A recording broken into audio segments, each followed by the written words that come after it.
শোনা যাচ্ছে? হ্যাঁ, শোনা যাচ্ছে। ঠিক আছে।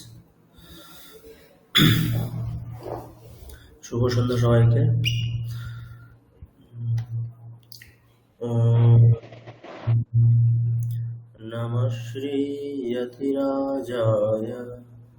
विवेकानन्दसूरये सच्चित्सुखस्वरूपाय स्वामिने तापहारिणे।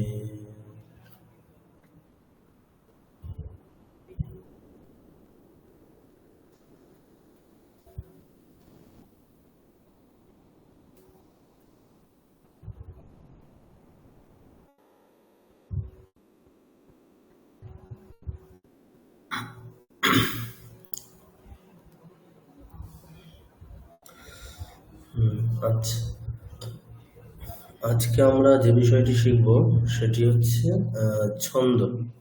প্রত্যেকে স্ক্রিন দেখতে পাচ্ছেন? হ্যাঁ স্যার।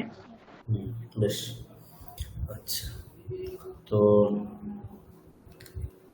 আচ্ছা, আপনাদের ছন্দ সম্পর্কে কি ধারণা আছে? মানে ছন্দ এই শব্দটার মাধ্যমে, এই শব্দ শুনে আমরা কি বুঝি? আচ্ছা, ঠিক আছে, সুস্মিতা ম্যাডাম বলুন। সুস্মিতা ঘোষ।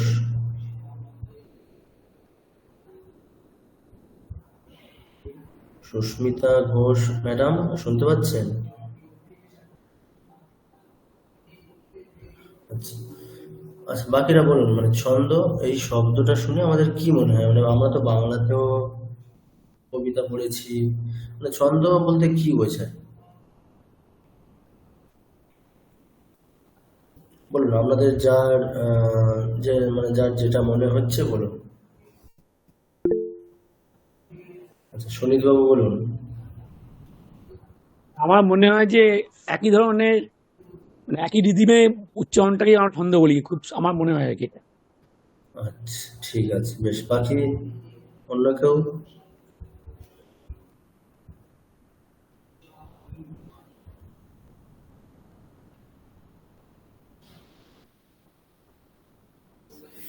আচ্ছা, ছন্দ খুব প্রসিদ্ধ একটা শব্দ। ছন্দ বলতে কি বোঝায় আমাদের তো অবশ্যই প্রত্যেকের কিছু না কিছু ধারণা অবশ্যই আছে। স্যার তাল, লয়, নিয়ম মানে নিয়ম ভাবে যেটা পুনরাবৃত্তি করা হয়। আচ্ছা, ঠিক আছে। বাকি আর কেউ?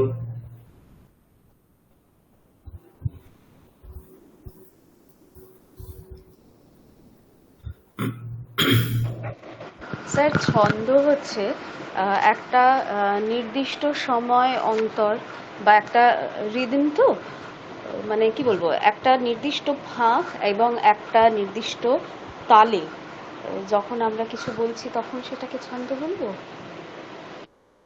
আচ্ছা, ঠিক। আচ্ছা, ছন্দের এখানে ইংরেজি শব্দ আসলে রিদিমটা না হবে না, মানে টেকনিক্যালি রিদিম শব্দটা নিলে হবে না। এখানে ছন্দের হচ্ছে একেবারে পারফেক্ট শব্দ হবে ইংরেজিতে মিটার। ঠিক আছে। অনেকে এখানে হয়তো ইংরেজি সাহিত্য টাহিত্য পড়ে থাকবেন, সেখানে দেখবেন ওখানে এই রিলেশনটাই আছে, মিটার, ওটার একটা আলাদা অংশ আছে, পড়তে হয়। আচ্ছা, মূলত আমরা কি বুঝবো? ছন্দ বলতে আমাদের কাব্য দুই প্রকার। একটি হচ্ছে গদ্য কাব্য, বা মানে তিন ভাগেও ভাগ করা যেতে পারে। একটি হচ্ছে গদ্য কাব্য, একটি পদ্য কাব্য, আর একটি গদ্য এবং পদ্য দুটো মিশ্রিত অবস্থায় থাকে। মানে গদ্য পদ্য মিলিয়ে এক রকমের কাব্য হতে পারে, তাই না? মানে এই তিন প্রকার আমরা মানে কাব্যের একটা ভাগ করতে পারি তিন ভাবে: গদ্য কাব্য, পদ্য কাব্য এবং গদ্য পদ্য মিশ্রিত কাব্য। তো গদ্য কাব্যের ক্ষেত্রে কি ছন্দের প্রয়োজন হয়? না। তাহলে ছন্দের প্রয়োজনটা কোথায়? পদ্য কাব্যের ক্ষেত্রে, তাই না? পদ্য কাব্য ছন্দ ছাড়া হবে না, মানে ছন্দেই লিখতে হবে, তাই তো? পদ্য কাব্য লিখতে গেলে কোনো না কোনো নির্দিষ্ট ছন্দেই লিখতে হবে। তাহলে আমরা এতটুকু একটা জিনিসটাকে সামারাইজ করতে পারি যে ছন্দবদ্ধ কাব্যই হচ্ছে পদ্য কাব্য, তাই না? ঠিক তো? হ্যাঁ। ছন্দবদ্ধ কাব্যই হচ্ছে পদ্য কাব্য। আচ্ছা, এবারে তাহলে গদ্য কাব্য এবং পদ্য কাব্যের মধ্যে ডিফারেন্স কি হচ্ছে আপনারা বলুন, ডিফারেন্স কি আসছে ওখানে? গদ্য কাব্যের ক্ষেত্রে কিন্তু লেখকের কাছে এরকম কোনো একটা বাধ্যবাধকতা নেই যে অক্ষর মানে আসলে কি, গদ্য কাব্যই হোক পদ্য কাব্যই হোক, গদ্য কাব্যটাকে আমরা যদি একটা সুন্দর বাক্যের আকারে লিখি সেটা একটা গদ্য কাব্যের রূপ ধারণ করবে। তাহলে একটা নির্দিষ্ট বাক্যকে ছন্দ ছাড়া যদি লেখা হয় তাহলে সেটা হচ্ছে গদ্য কাব্য। সেই একই বাক্যকে যদি নির্দিষ্ট ছন্দে লেখা হয় তখন সেটা আবার পদ্য কাব্য হয়ে যাবে, তাই না? তাহলে মানে ডিফারেন্স কি হচ্ছে এখানে? নিশ্চয়ই ওই বাক্যের অন্তর্গত যে শব্দগুলো আছে, শব্দের অন্তর্গত যে অক্ষরগুলো আছে, ওই অক্ষরগুলোকে একটা নির্দিষ্ট ক্রমে লেখা হয়েছে, তবেই সেটা একটা পদ্য কাব্যের রূপ ধারণ করতে পেরেছে, তাই না? গদ্য কাব্যের ক্ষেত্রে কিন্তু এরকম না যে আমাকে এই শব্দটা আগে লিখতে হবে, এই শব্দটা পরে লিখতে হবে, একটা নির্দিষ্ট ক্রমে লিখতে হবে, এই ব্যাপারটা গদ্য কাব্যের ক্ষেত্রে নেই। পদ্য কাব্য, ওটাকে যদি আমরা ওই বাক্যটাকে পদ্য কাব্যে রূপান্তরিত করতে চাই তাহলে একটা নির্দিষ্ট ক্রমে লিখতে হবে, শব্দগুলোকে একটা নির্দিষ্ট ক্রমে লিখে যেতে হবে, তাই না? তাহলে ছন্দ বলতে আমরা কি বুঝছি? একটা নির্দিষ্ট ক্রমে, একটা নির্দিষ্ট ক্রম হচ্ছে ছন্দ। তাহলে আমরা নির্দিষ্ট ক্রমে কি সাজাবো? আমরা শব্দ না অক্ষর, ঠিক আছে? আসলে সবচেয়ে সংক্ষিপ্ততম অংশ কি? একটি বাক্যের ক্ষুদ্রতম অংশ কি হতে পারে? অক্ষর, তাই না? বাক্যের অংশ হচ্ছে শব্দ, শব্দের অংশ হচ্ছে অক্ষর, তারপরে আর কিছু আছে কি? নেই। তাহলে একটি বাক্যের ক্ষুদ্রতম অংশ কি? অক্ষর। তাহলে অক্ষরগুলোর একটা নির্দিষ্ট ক্রম বা বিন্যাস, সেটাই ছন্দ। বোঝা গেছে?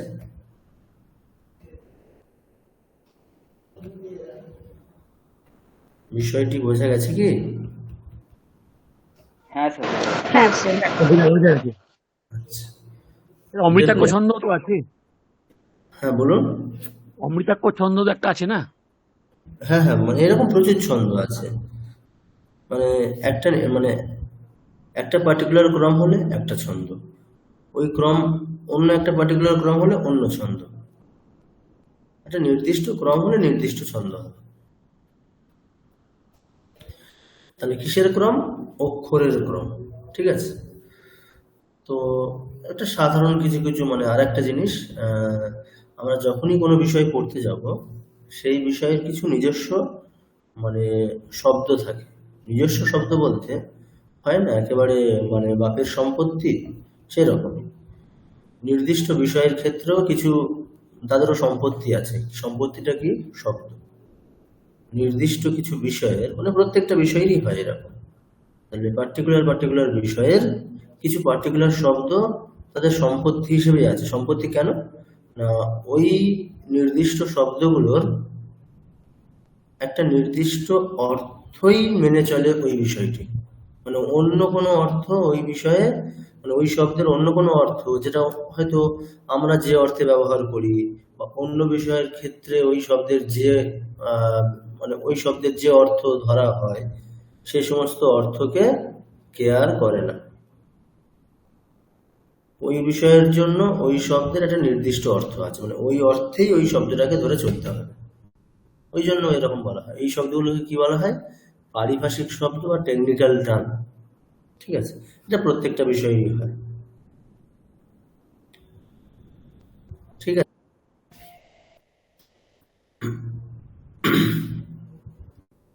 যেমন আমি মানে আমাদের সংস্কৃতে একটা এক্সাম্পল দিচ্ছি। ব্যাকরণের ক্ষেত্রে গুণ বলতে কি, মানে ব্যাকরণে যেখানে যেখানে গুণ শব্দ আসবে সেখানে কিন্তু গুণ বলতে কি বোঝানো হবে? অকার, একার এবং ওকার, এই তিনটে অক্ষরের নাম হচ্ছে গুণ। মানে এই তিনটে অক্ষরকে গুণ বর্ণ বা গুণ অক্ষর বলা হয়। মানে ব্যাকরণে যেখানে যেখানে গুণ শব্দ আসবে সেখানে অকার, একার এবং ওকার এই তিনটেকেই ধরতে হবে। এখন আমরা যদি বলি যে আমরা গুণ বলতে কি বুঝি, কোয়ালিটি, আমাদের সাধারণ দৈনন্দিন জীবনে গুণ শব্দের অর্থ কি? কোয়ালিটি। তাহলে আমি এখন ব্যাকরণে যদি সেই কোয়ালিটি এই অর্থকে নিয়ে চলি তাহলে হবে না। কেন না? গুণ একটা ব্যাকরণের পারিভাষিক শব্দ। ওই জন্য ওই ব্যাকরণের ক্ষেত্রে গুণ শব্দের অন্য কোনো অর্থ চলবে না। ওখানে যে অর্থ ওরা ধরে নিয়েছে, অকার, একার এবং ওকার, ওই অর্থটাকেই ধরতে হবে। ঠিক একই রকম ছন্দের ক্ষেত্রেও কিছু পারিভাষিক শব্দ আছে। ঠিক আছে, তাহলে এটা খুব ক্লিয়ার, যে কোনো বিষয়ে পড়তে গেলে সেই বিষয়ের পারিভাষিক শব্দগুলোর পরিচয় আমাদের অবশ্যই জানা উচিত। নাহলে আপনি যদি এখন ব্যাকরণও পড়তে চান অথচ ব্যাকরণে গুণ বলতে কি জানেন না, গুণ বলতে অকার, একার এবং ওকারকে বোঝায় এটা জানেন না, তাহলে আপনি যেখানে যেখানে ব্যাকরণে গুণ শব্দ পাবেন সেখানে কি ধরবেন? আপনি যেটা জানেন সেটা ধরে চলবেন। গুণ মানে কোয়ালিটি। তাহলে সেটা ধরে চললে কি ব্যাকরণ পড়াটা সার্থক হবে? মানে ওটা কি মানে সম্পূর্ণ হবে? ভুল পড়া হয়ে যাবে, তাই না? ওই জন্য যে কোনো বিষয় পড়তে গেলে সেই বিষয়ের পারিভাষিক শব্দগুলোর পরিচয় মানে সর্বপ্রথম জানা উচিত। তো এরকম ছন্দের ক্ষেত্রেও কিছু পারিভাষিক শব্দ আছে, সেই শব্দগুলোরও পরিচয় আমাদের অবশ্যই জানা উচিত। ঠিক আছে, আচ্ছা দেখুন, তাহলে সামান্য কিছু এখানে পরিচয় আছে, একেবারে খুব সামান্য। ছন্দ আমরা প্রত্যেকেই জানি, বেদের হচ্ছে 6টি অঙ্গ, মানে বেদাঙ্গ, যে 6টি বেদাঙ্গ আছে, 6টি বেদাঙ্গের মধ্যে অন্যতম হচ্ছে ছন্দ। আর ছন্দ বলতে একটু আগে কি বললাম? অক্ষরের বা বর্ণের একটা নির্দিষ্ট ক্রম। ঠিক আছে, আর এটা ডেফিনেটলি কি মানে দেখবেন ওই গদ্য কাব্য মানে একটা বাক্য যখন ওটাকে ওই বাক্যের আকারে রেখে দিচ্ছে তখন কি ওটা গদ্য কাব্য, ওটা আমাদেরকে হয়তো ততটা আনন্দ দেয় না। কিন্তু ওই একই বাক্যটাকে যখন আমরা ওই নির্দিষ্ট একটা ক্রমে ফেলে মানে একটা পদ্য কাব্যের রূপ দেব, তখন কিন্তু একটা আলাদা আনন্দ বা তৃপ্তি আসে আমাদের, তাই না? ওটা পড়ে তাহলে ছন্দের আর একটা বৈশিষ্ট্য কি, সেটা অবশ্যই আনন্দপ্রদায়ক হয়, অবশ্যই আনন্দ প্রদান করে। তাহলে ওটাই বলা হচ্ছে যে অক্ষর বা বর্ণের একটি নির্দিষ্ট ক্রম বা বিন্যাস যা আমাদেরকে আনন্দ প্রদান করে, তাকেই আমরা ছন্দ বলি। ঠিক আছে, এই হচ্ছে তাহলে ছন্দের ডেফিনিশন। প্রত্যেকের কাছে ক্লিয়ার? হ্যাঁ। আচ্ছা, এইবারে যে কয়েকটি মানে বললাম যে পারিভাষিক শব্দ কিছু জানা উচিত। দেখুন, পারিভাষিক শব্দ প্রথমে কি আছে?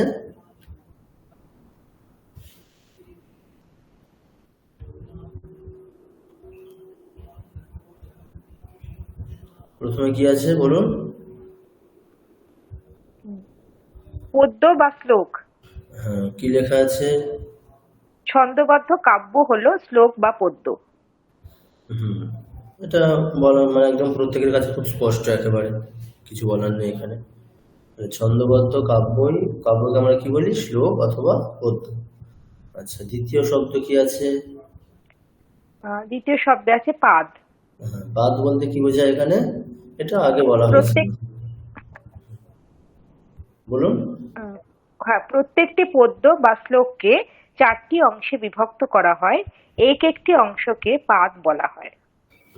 মানে প্রত্যেকটা শ্লোককে আমরা 4টে অংশে মানে ভাগ করতে পারি, সেই এক একটা অংশকে কি বলা হয়? এক একটি পাদ এই নামে অভিহিত করা হয়, মানে একটি অংশের জায়গায় কি পাদ। আচ্ছা, তৃতীয় শব্দ কি আছে? অক্ষর বা বর্ণ। বলুন। অক্ষর বা বর্ণের বিশেষ বিন্যাস বা ক্রমই হলো ছন্দ। তাই ছন্দের ক্ষেত্রে অক্ষর বা বর্ণ বলতে আমরা কি বুঝবো তা জানতে হবে। তারপরে এখানে কেবল স্বরবর্ণ একটি অক্ষর বা বর্ণ বলে বিবেচিত হবে, যেমন অ, আ, ই, ই ইত্যাদি কেবল স্বরবর্ণগুলি এক একটি বর্ণ বলে বিবেচিত হবে। স্বরবর্ণ সহিত ব্যঞ্জন বর্ণ একটি বর্ণ বলেই বিবেচিত হবে, যেমন ক সমান সমান ক যুক্ত অ, কা কা যোগ আ, ক্ষিয় ক্ষিয় যুক্ত অ, খ্যা ক্ষিয় যুক্ত আ ইত্যাদি এক একটি অক্ষর বা বর্ণ বলে বিবেচিত হবে। এই আচ্ছা অক্ষর বা বর্ণ দুই প্রকারের হয়ে থাকে, লঘু অক্ষর এবং গুরু অক্ষর। আচ্ছা, এবার একটু দেখুন। আচ্ছা, অক্ষর বা বর্ণ বলতে আমাদের একেবারে প্রাথমিকভাবে যেটা মাথায় আসে, প্রত্যেকটি স্বরবর্ণ মানে অ, আ, ই এগুলো এক একটি অক্ষর। এটা নিয়ে আমাদের কোনো রকম মানে বিভ্রান্তির কোনো জায়গা নেই। ব্যঞ্জন বর্ণের ক্ষেত্রে একটা স্বাভাবিক প্রবৃত্তি আছে কি, যে স্বরবর্ণের সাহায্য ছাড়া ব্যঞ্জন বর্ণের উচ্চারণ করা অসম্ভব, তাই না? তো স্বাভাবিকভাবেই ক উচ্চারণ করলে সেখানে ক এর সাথে অ ডেফিনেটলি আছে, তাই না? তাহলে আমাদের মনে হতে পারে যে এখানে দুটো অক্ষর আছে, তাই না? ক অ, ক প্লাস অ, দুটো অক্ষর আছে। তাহলে আমরা এটাকে এইরকম করতে পারি যে আমরা ক মানে কটা অক্ষর? দুটো অক্ষর। সেরকম ব্যাপারটা না, ঠিক আছে? তো ওই জন্য অক্ষর বা বর্ণ বলতে আমরা খুব সিম্পলি এই জিনিসটা বলতে পারি, এখানে অক্ষর বা বর্ণ বলতে আমরা এটাই বুঝবো যে উচ্চারণের যোগ্য সবচেয়ে ক্ষুদ্রতম অংশ এখানে অক্ষর বা বর্ণ বলে বিবেচিত হবে। মানে এইরকম একটা ডেফিনেশনে আমরা দিতে পারি এখানে। এরকম অক্ষর বা বর্ণ বলতে কি, উচ্চারণের যোগ্য সবচেয়ে ক্ষুদ্রতম অংশ এখানে অক্ষর বা বর্ণ বলে বিবেচিত হবে। মানে যেটাকে আমরা বলি সিলেবেল, তাই না? মানে আমরা কতটা উচ্চারণ করতে পারছি। দেখুন, কেবল যে স্বরবর্ণগুলো সেগুলো কি উচ্চারণের যোগ্য হতে পারে, ওগুলো উচ্চারণ করা যায়। উচ্চারণ করা যায় সবচেয়ে ক্ষুদ্রতম অংশ। তাহলে কেবল স্বরবর্ণগুলো আমরা কি আলাদা করে করে উচ্চারণ করতেই পারি প্রত্যেকটা। তাই জন্য আমরা ওই কেবল স্বরবর্ণগুলোকে আমরা এক একটা অক্ষর হিসাবে ধরে নিতে পারি। ব্যঞ্জন বর্ণের ক্ষেত্রে কি, অকার মানে স্বরবর্ণ ছাড়া আমরা মানে যে কোনো ব্যঞ্জন বর্ণের উচ্চারণটা করতে পারি না। তাই জন্য ব্যঞ্জন বর্ণের ক্ষেত্রে উচ্চারণ করা যায় সবচেয়ে ক্ষুদ্রতম অংশ কি হতে পারে? ব্যঞ্জন প্লাস স্বরবর্ণ, ঠিক তো? কেবল ব্যঞ্জন বর্ণ তো উচ্চারণের যোগ্য না, তাহলে ব্যঞ্জন প্লাস স্বরবর্ণ সেটাই হচ্ছে উচ্চারণের যোগ্য সবচেয়ে ক্ষুদ্রতম অংশ হতে পারে ব্যঞ্জন বর্ণের ক্ষেত্রে। ওই জন্য ব্যঞ্জন বর্ণের ক্ষেত্রে সর্বদা কি ব্যঞ্জন প্লাস স্বরবর্ণ মিলিয়ে একটা করে অক্ষর হিসাবে বিবেচিত হবে। মানে ক একটা অক্ষর, কা একটা অক্ষর, এইভাবে। যুক্তাক্ষরের ক্ষেত্রেও তাই। যুক্তাক্ষরের ক্ষেত্রেও কেউ কোনো রকম মানে কনফিউজ হবেন না। যুক্তাক্ষর আছে বলে এখানে যে ধরুন ক্ষিয়কার ক মূর্ধন্য স এইভাবে কেউ ধরবেন না। উচ্চারণের যোগ্য ক্ষুদ্রতম অংশ মানে কতটা? যুক্তাক্ষরের ক্ষেত্রে পুরোটাই ক্ষিয়, তাই না? ধর্মক্ষেত্রে এখানে উচ্চারণের যোগ্য ক্ষুদ্রতম অংশ কোনটা? ক্ষে, এতটাই। তাহলে এটা একটা অক্ষর। তাহলে অক্ষর বা বর্ণ বলতে কি বোঝায় এখানে? আমরা এইরকম একটা কি জিনিসটাকে সামারাইজ করতে পারি যে উচ্চারণ করা যায় সবচেয়ে ক্ষুদ্রতম অংশ এখানে অক্ষর বা বর্ণ হিসাবে বিবেচিত হবে। ক্লিয়ার?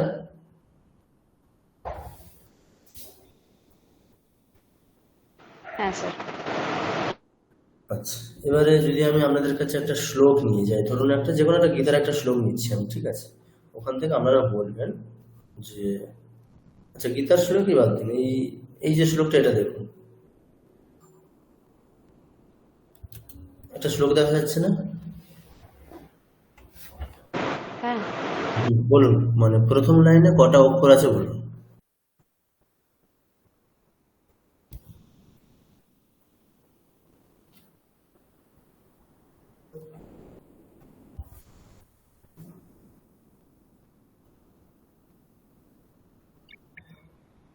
সেভেন্টিন।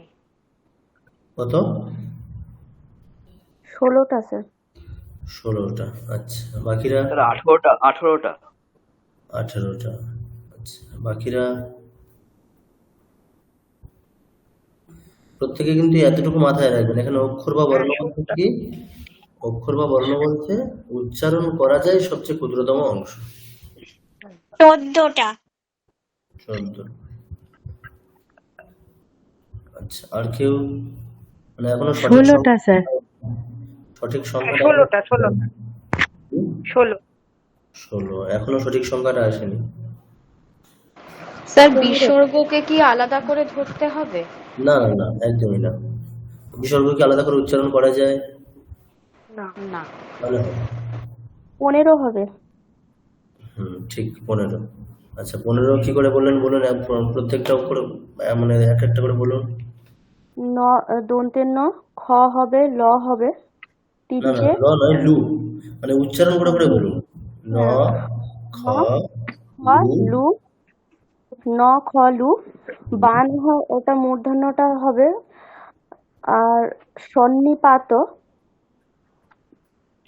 তাহলে নখলু ওখানে 3টে হচ্ছে, আর নখলু ওখানেও 3টে হচ্ছে, 6টা। এইভাবে না ম্যাডাম, আপনি এভাবেই বলুন না, যেরকম প্রত্যেকটা অক্ষর আচ্ছা, জাস্ট উচ্চারণ করে করে বলে দিন এরকম। ন, সন্নিপাত। খ, দেখুন এইভাবে বললেই হবে। ন, আচ্ছা, খ, থেমে থেমে। ন, স্বর। খ, হ্যাঁ। লু, ন, খ, লু, বা, নহ, হন, নি, স্বর, পা, তিয়, য়, ম, তারপরে স্মি। য়, ম, তারপরে দেখুন ওটা স্মি। স্মি, এটা উচ্চারণ করা যাচ্ছে, কিন্তু তারপরে নকারটাকে আলাদা করে উচ্চারণ করতে পারবো আমরা? না। তাহলে আমাদের কি করতে হবে? পরের যে বসন্ত। নকারটা আছে ওটা স্মি, এটার সাথে নিয়ে নিতে হবে একটা অক্ষর হিসাবে। নিন, হ্যাঁ। নাহলে তো ওটা পড়েই, নাহলে ওটা পড়েই থাকবে, নাহলে হুম। শেষের নকারটা পড়েই থাকবে। হুম সুস্মিতা ম্যাডাম কি বলবেন? আচ্ছা, তাহলে 15টা করে অক্ষর আছে, তাহলে এইভাবে অক্ষরগুলো কাউন্ট করতে হবে, ঠিক আছে? আচ্ছা, সুস্মিতা ঘোষ ম্যাডাম বলুন।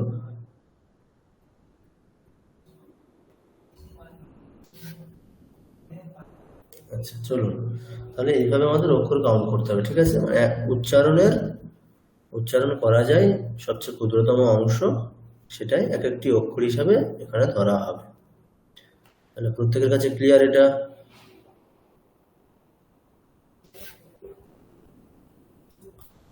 কোনো রকম যদি প্রশ্ন বা সংশয় থাকে বলুন, না হলে আমি সামনের দিকে এগিয়ে যাই। আচ্ছা, সুনীত বাবু বলুন। স্যার লাস্টে 9টা কি বললেন, একটু আবার বলবেন? লাস্টে অক্ষরটা কি উচ্চারণে কি হয় বললেন? হ্যাঁ, বলতে না। অক্ষর বা বর্ণ বলতে আমরা তাহলে কি বলতে পারি এখানে? মানে ইংরেজিতে যেটাকে বলা হয় সিলেবেল। হুম। মানে ধরুন বিউটিফুল, এখানে কটা সিলেবেল আছে আর কটা অ্যালফাবেট আছে, দুটো জিনিস আলাদা, আচ্ছা। তাই না? অ্যালফাবেট কটা আছে এখানে? BUTIFUL 9টা। সিলেবেল কটা আছে?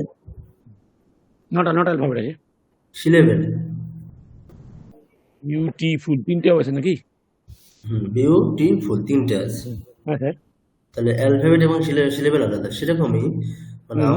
আমাদের সাধারণ যে ধারণা, বর্ণ বা অক্ষর বলতে আমরা সাধারণত কি বুঝি? অ, আ, এগুলো এক একটা বর্ণ। তারপরে ক, খ। ক মানে এখানে ওই কয়ের নিচে হসন্ত, ওটা একটা অক্ষর।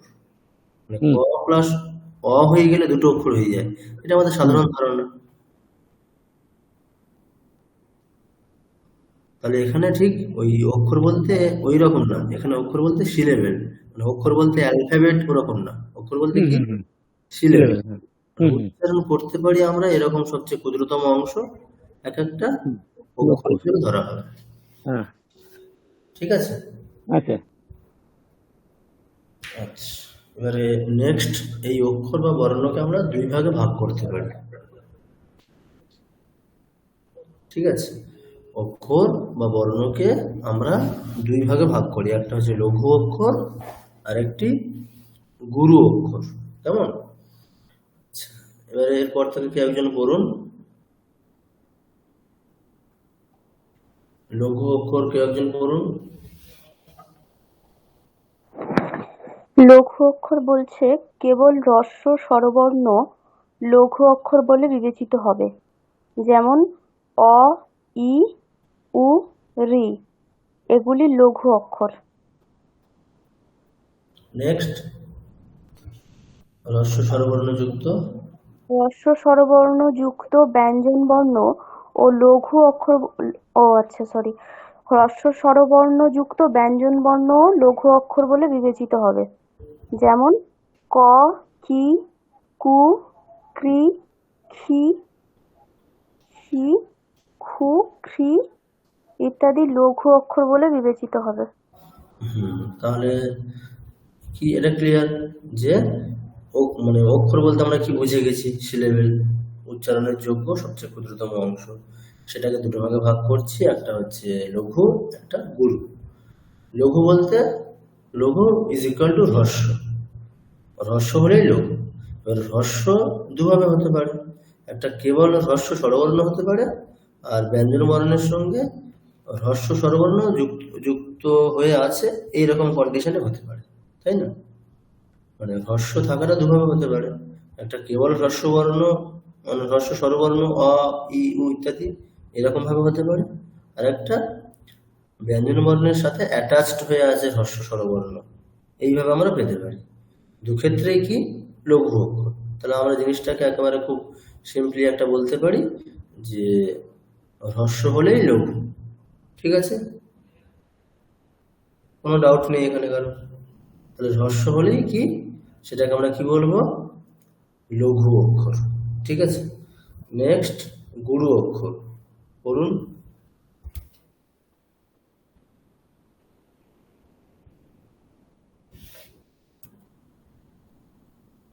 আচ্ছা, এবারে অন্য একজন কেউ পড়ুন। রিয়া ম্যাডাম পড়লেন, সুস্মিতা ম্যাডাম পড়েছেন।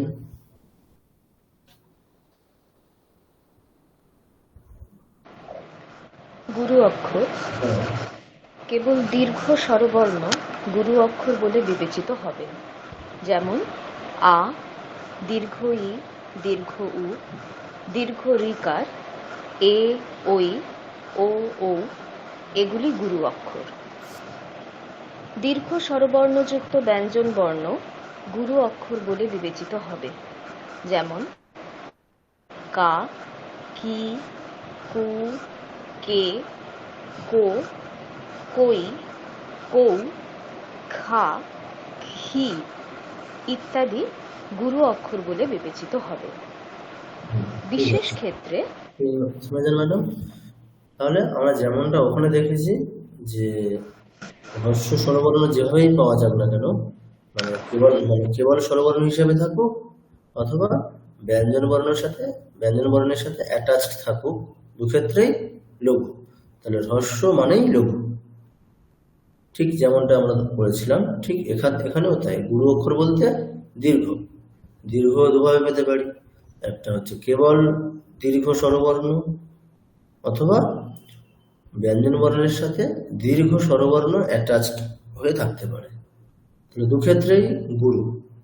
তাহলে যেমনটা ওখানে বলা হয়েছে লঘুর ক্ষেত্রে হ্রস্ব হলেই লঘু, ঠিক একই রকম এখানেও করা যেতে পারে কি দীর্ঘ হলেই গুরু। ঠিক আছে, তাহলে হ্রস্ব হলে লঘু, দীর্ঘ হলে গুরু অক্ষর। ঠিক আছে, তাহলে অক্ষর আমরা কি জেনেছি? অক্ষরের দুটো ভাগ, লঘু অক্ষর, গুরু অক্ষর।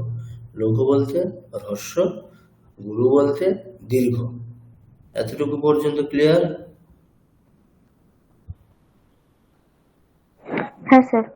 আচ্ছা, এরপরে কিছু ব্যতিক্রম আছে। ব্যতিক্রম কিরকম? যেটা আমরা একেবারে খুব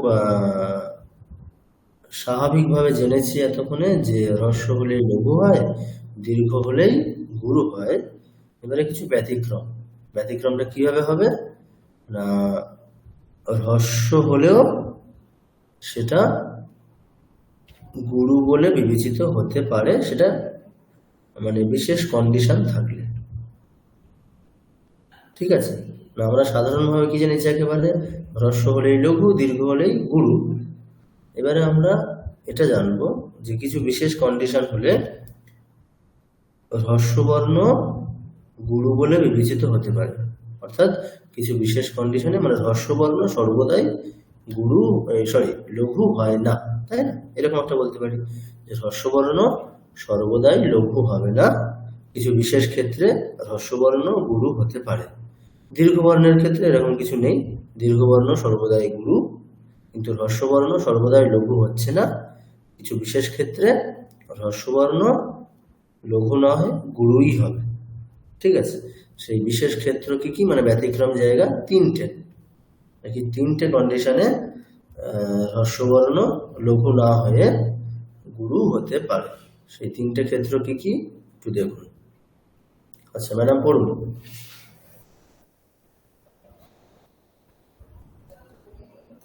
সংযুক্তা ম্যাডাম।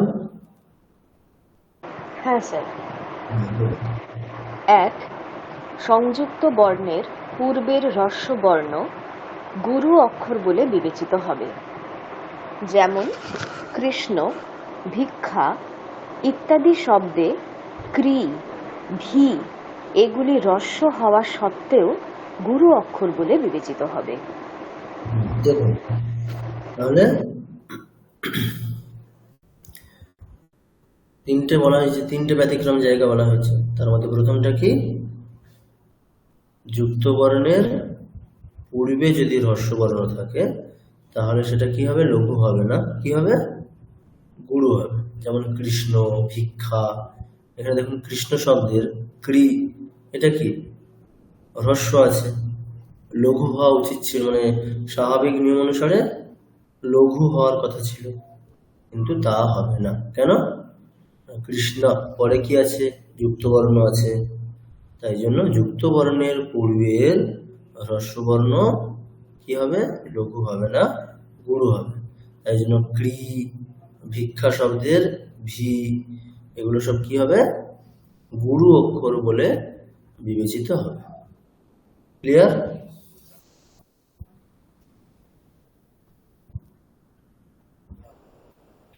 হ্যাঁ স্যার, ক্লিয়ার। প্রত্যেকে বুঝতে পারছেন তো জিনিসটা? মানে আজকে তো আমাদের চ্যান্টিকের হচ্ছে, মানে ক্লাস হচ্ছে না, আজকে আমাদের একটু ছন্দের একটু বিষয়ে ক্লাস হচ্ছে, থিওরি ক্লাস। ঠিক আছে, তো সেক্ষেত্রে যদি কোনো অসুবিধা হয় প্রত্যেকে বলবেন। ঠিক আছে। আচ্ছা নেক্সট, মানে এটা গেল আমাদের হচ্ছে প্রথম ব্যতিক্রম জায়গাটা। দ্বিতীয় ব্যতিক্রম স্থল কি ম্যাডাম পড়ুন।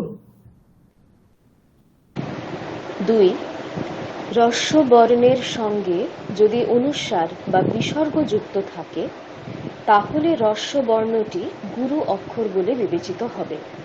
যেমন অং, কহ, রুহ, ভং ইত্যাদি হ্রস্ব হওয়া সত্ত্বেও গুরু অক্ষর বলে বিবেচিত হবে। তাহলে এটাও খুব সহজ, কি অনুস্বার অথবা বিসর্গ যুক্ত থাকলে হ্রস্ব বর্ণের সাথে যদি যুক্ত থাকে তাহলে কি হবে, সেটা লঘু না হয়ে গুরু হবে। দীর্ঘ হলে তো সেটা গুরু হবেই, ওখানে কোনো ব্যতিক্রম কিছু নেই, কিন্তু হ্রস্ব বর্ণের সঙ্গে যদি অনুস্বার অথবা বিসর্গ থাকে তাহলে সেটি লঘু না হয়ে গুরু অক্ষর বলে বিবেচিত হবে। আচ্ছা তারপরে 3 নাম্বার।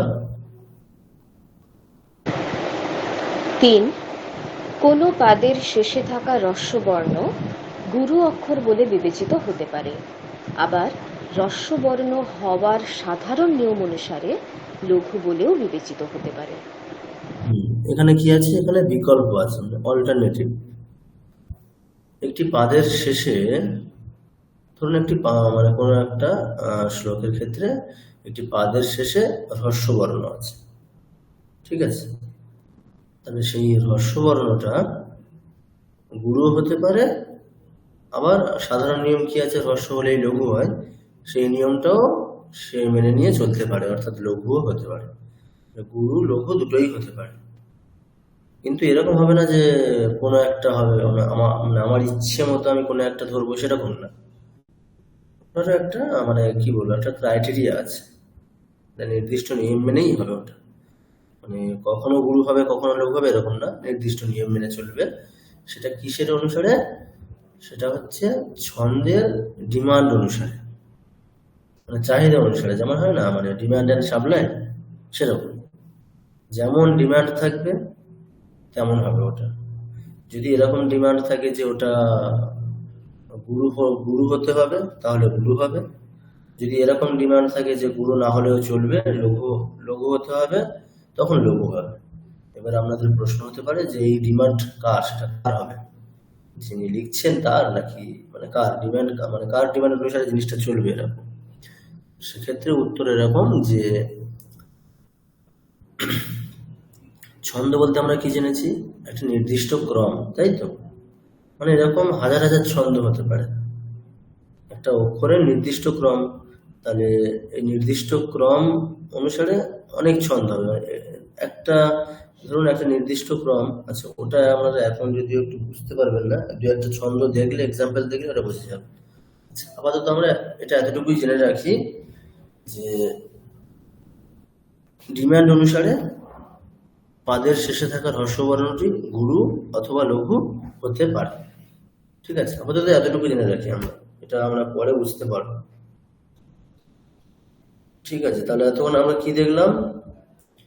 অক্ষর বিষয়ে আমাদের মানে পারিভাষিক যে শব্দ ছন্দের ক্ষেত্রে অক্ষর বা বর্ণ বলতে কি বোঝায় সেই বিষয়ে আমরা কি কি জানলাম। অক্ষর কাকে বলে, অর্থাৎ উচ্চারণের যোগ্য সবচেয়ে ক্ষুদ্রতম অংশ একটি করে অক্ষর বা বর্ণ হিসাবে এখানে বিবেচিত হবে।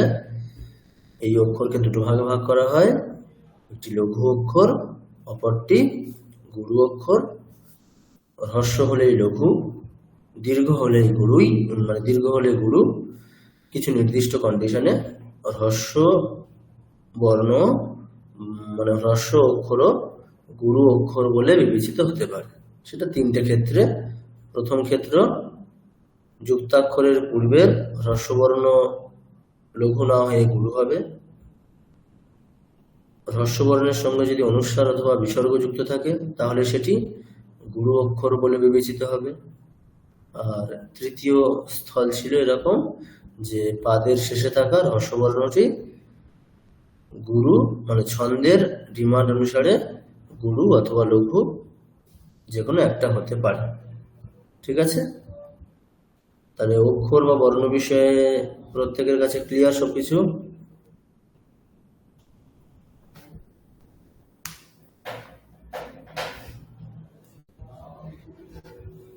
কারো কোনো প্রশ্ন বা জিজ্ঞাসা কিছু আছে?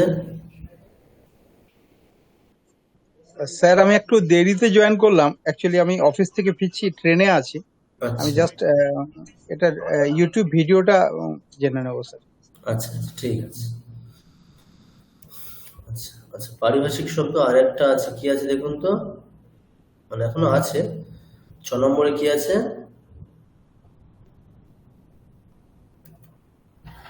মানে অন্য কেউ একজন পড়ুন।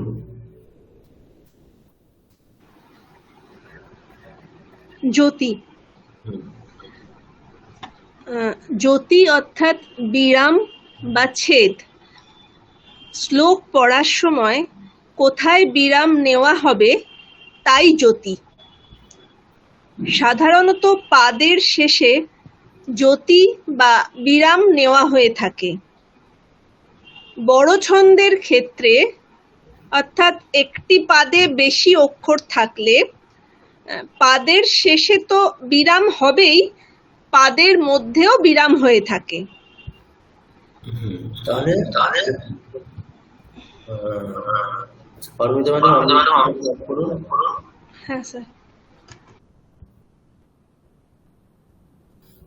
তাহলে জ্যোতি বা ছেদ বলতে আমরা জানি, আমরা পদ্যকাব্য পড়ার সময় আমরা কি কোথাও তো না কোথাও গিয়ে মানে একটা নির্দিষ্ট জায়গা দিয়ে থামি প্রত্যেকটা শ্লোকের ক্ষেত্রে। তাহলে সেক্ষেত্রে কোথায় আমরা থামবো, এটি হচ্ছে জ্যোতি। সাধারণত আমরা কোথায় থামি? মানে সাধারণ নিয়ম হচ্ছে প্রত্যেকটি পাদের শেষে থামা। মানে সেটা খুব মানে ছোট ছন্দ হোক আর বড় ছন্দ। আচ্ছা, এই ছোট ছন্দ বা বড় ছন্দ বলতে কি, একটি করে পাদে কতগুলো করে অক্ষর আছে তার উপরে ভিত্তি করে বলা হচ্ছে এটা। ধরুন আমরা যে গীতার যে শ্লোকগুলো পড়ছি, অনুষ্ঠুপ ছন্দের শ্লোক, এখানে একটি করে পাদে কতগুলো করে অক্ষর আছে? 8খানা করে। 8টা করে অক্ষর।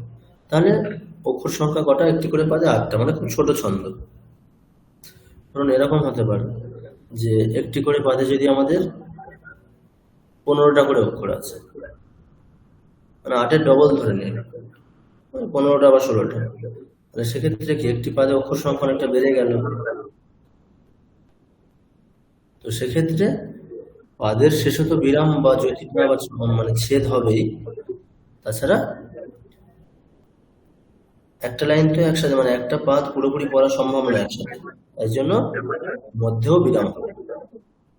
তাই এটারও নির্দিষ্ট নিয়ম আছে, মানে কোন ছন্দের ক্ষেত্রে কোথায় বিরাম বা জ্যোতিটা হবে তার ক্ষেত্রেও নির্দিষ্ট নিয়ম আছে, ওটা বলে দেওয়া আছে। প্রত্যেকটা ছন্দের ক্ষেত্রে বলাই থাকে যে এতগুলো অক্ষরের পরে বিরাম নিতে হবে বা জ্যোতিটা এতগুলো অক্ষরের পরে হবে, এগুলো বলা থাকে। ঠিক আছে? আচ্ছা, এরপরে দেখুন, তারপরে পড়ুন।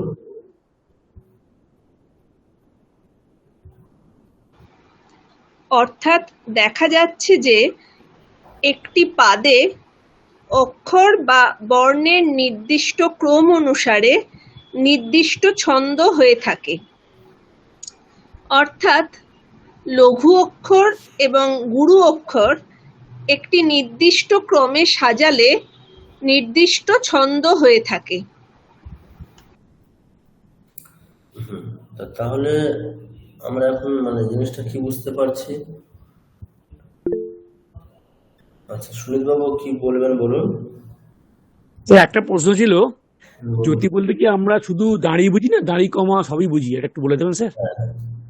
এবারে পদ্যকাব্যের ক্ষেত্রে আমরা কি, মানে এটা তো উচ্চারণ করার জিনিস, মানে মুখে বলার জিনিস, মানে সেটা লিখলে সেখানে দাঁড়ি বা পূর্ণচ্ছেদ, বলার সময় তো আর মানে দাঁড়ি বা পূর্ণচ্ছেদ হতে পারে না। বলার সময় থামা, মানে আমরা স্টপ করছি, বলাটা স্টপ করছি। ঠিক আছে?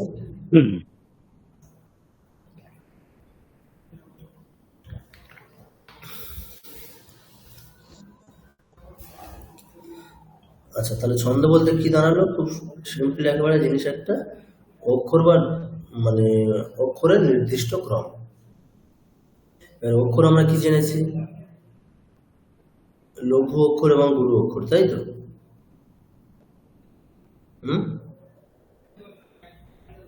অক্ষর আমরা কি জেনেছি? 2 প্রকার, তাহলে লঘু অক্ষর এবং গুরু অক্ষর। তাহলে অক্ষরের ক্রম বলতে এই দুটো অক্ষর নিয়ে সাজাতে হবে, আর তো কিছু নেই এর বাইরে, লঘু আর গুরু অক্ষরের বাইরে। তাই লঘু অক্ষর এবং গুরু অক্ষরকে নির্দিষ্ট ক্রমে সাজালে নির্দিষ্ট ছন্দ হবে। আচ্ছা, আমি আপনাদের এক্সাম্পল দেখাই।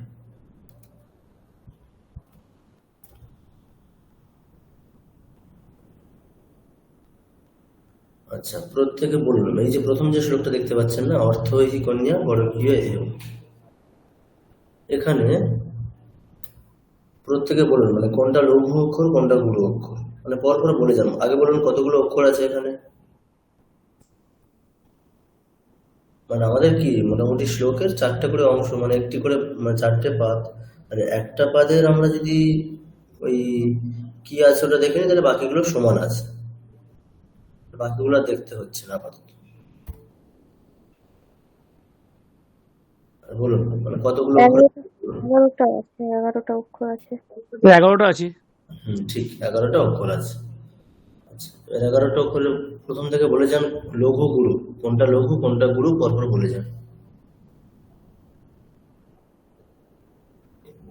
প্রথম বলুন অর্থ, অ,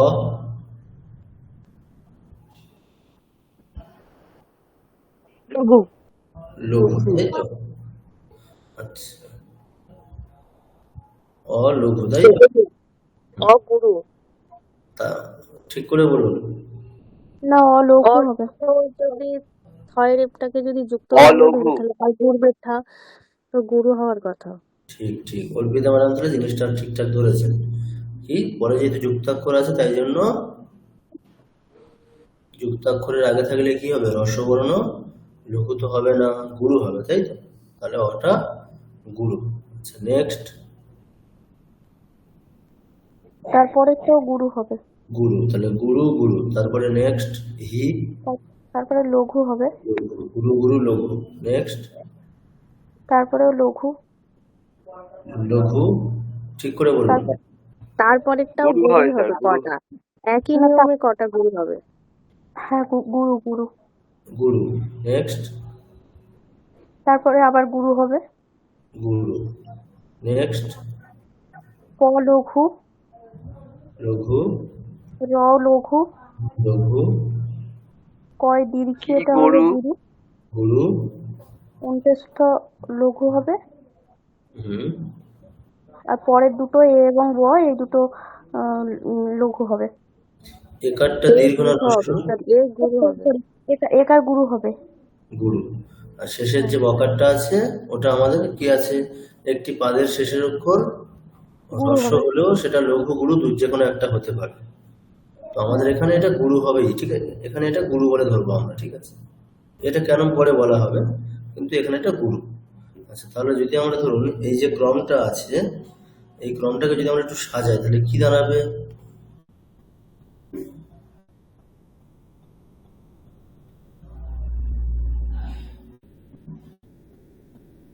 এই ক্রমটাকে যদি সাজানো হয় তাহলে কি কি দাঁড়াচ্ছে, প্রথম থেকে আরেকবার বলুন।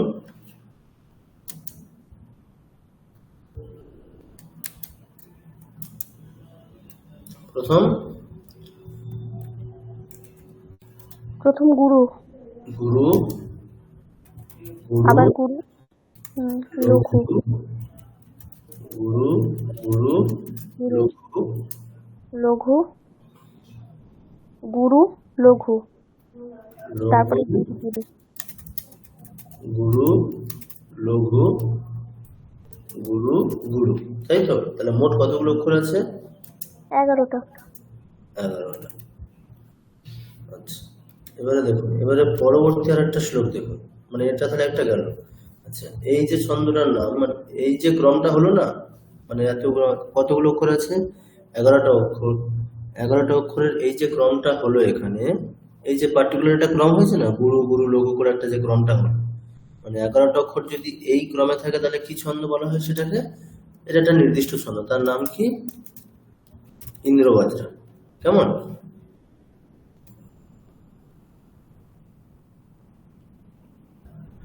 দেখুন এই নির্দিষ্ট ক্রমটা, এটা একটা ক্রম তো নাকি, 11টা অক্ষর, সংখ্যায় কটা কটা আছে, 11টা, টোটাল অক্ষর 11টা।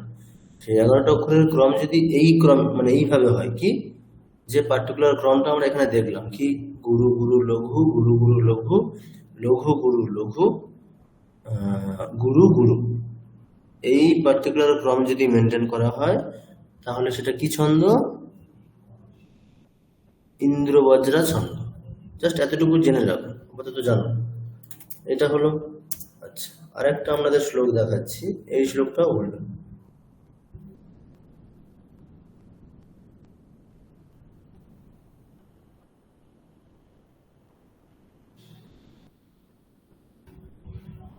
আচ্ছা এই শ্লোকটার বলুন, এই গুরু নাহাত্বাহি মহানুভাবান কতগুলো অক্ষর আছে? 11টা হবে তো। 11টা অক্ষর, তাই তো? 11টা অক্ষর তো? 11টা। হ্যাঁ 11টা। স্ক্রিন দেখা যাচ্ছে? হ্যাঁ হ্যাঁ স্ক্রিন দেখা যাচ্ছে। ঠিক আছে। আচ্ছা এবারে বলুন 11টা অক্ষরের ক্রম বলুন, মানে ওই লঘুগুর যে ক্রমটা বলা হলো একইভাবে বলুন।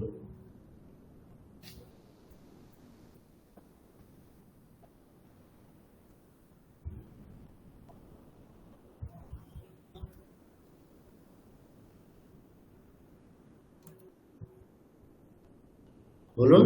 স্যার বলবো? হ্যাঁ বলুন। গুরু গুরু না, ঠিক করে লঘু প্রথমটা কি আছে, গয়ে হর্ষ, তাহলে ওটা কি হবে? ও তাহলে লঘু লঘু গুরু গুরু লঘু গুরু গু, গুরু গুরু লঘু লঘু গুরু লঘু গুরু গুরু আচ্ছা, আরেকবার বলুন প্রথম থেকে। লঘু গুরু লঘু গুরু লঘু গুরু গুরু হুম লঘু লঘু লঘু লঘু গুরু হা হয়াকার হুম গুরু লঘু লঘু গুরু গুরু গুরু। দন্তের নয় রস্যৌ হচ্ছে লঘু ভয়াকার গুরু আর বয়াকার দন্তের নয় হসন্ত হচ্ছে গুরু। গুরু, তাহলে কতগুলো অক্ষর হলো? লঘু গুরু লঘু, গুরু গুরু লঘু, লঘু গুরু লঘু, গুরু। আচ্ছা দেখুন, হুম উপরের যে ক্রমটা হয়েছিল এখানেও কিন্তু অক্ষর সংখ্যা কতগুলো আছে? 11টায়, শুধু ক্রমটা চেঞ্জ আছে, তাই না?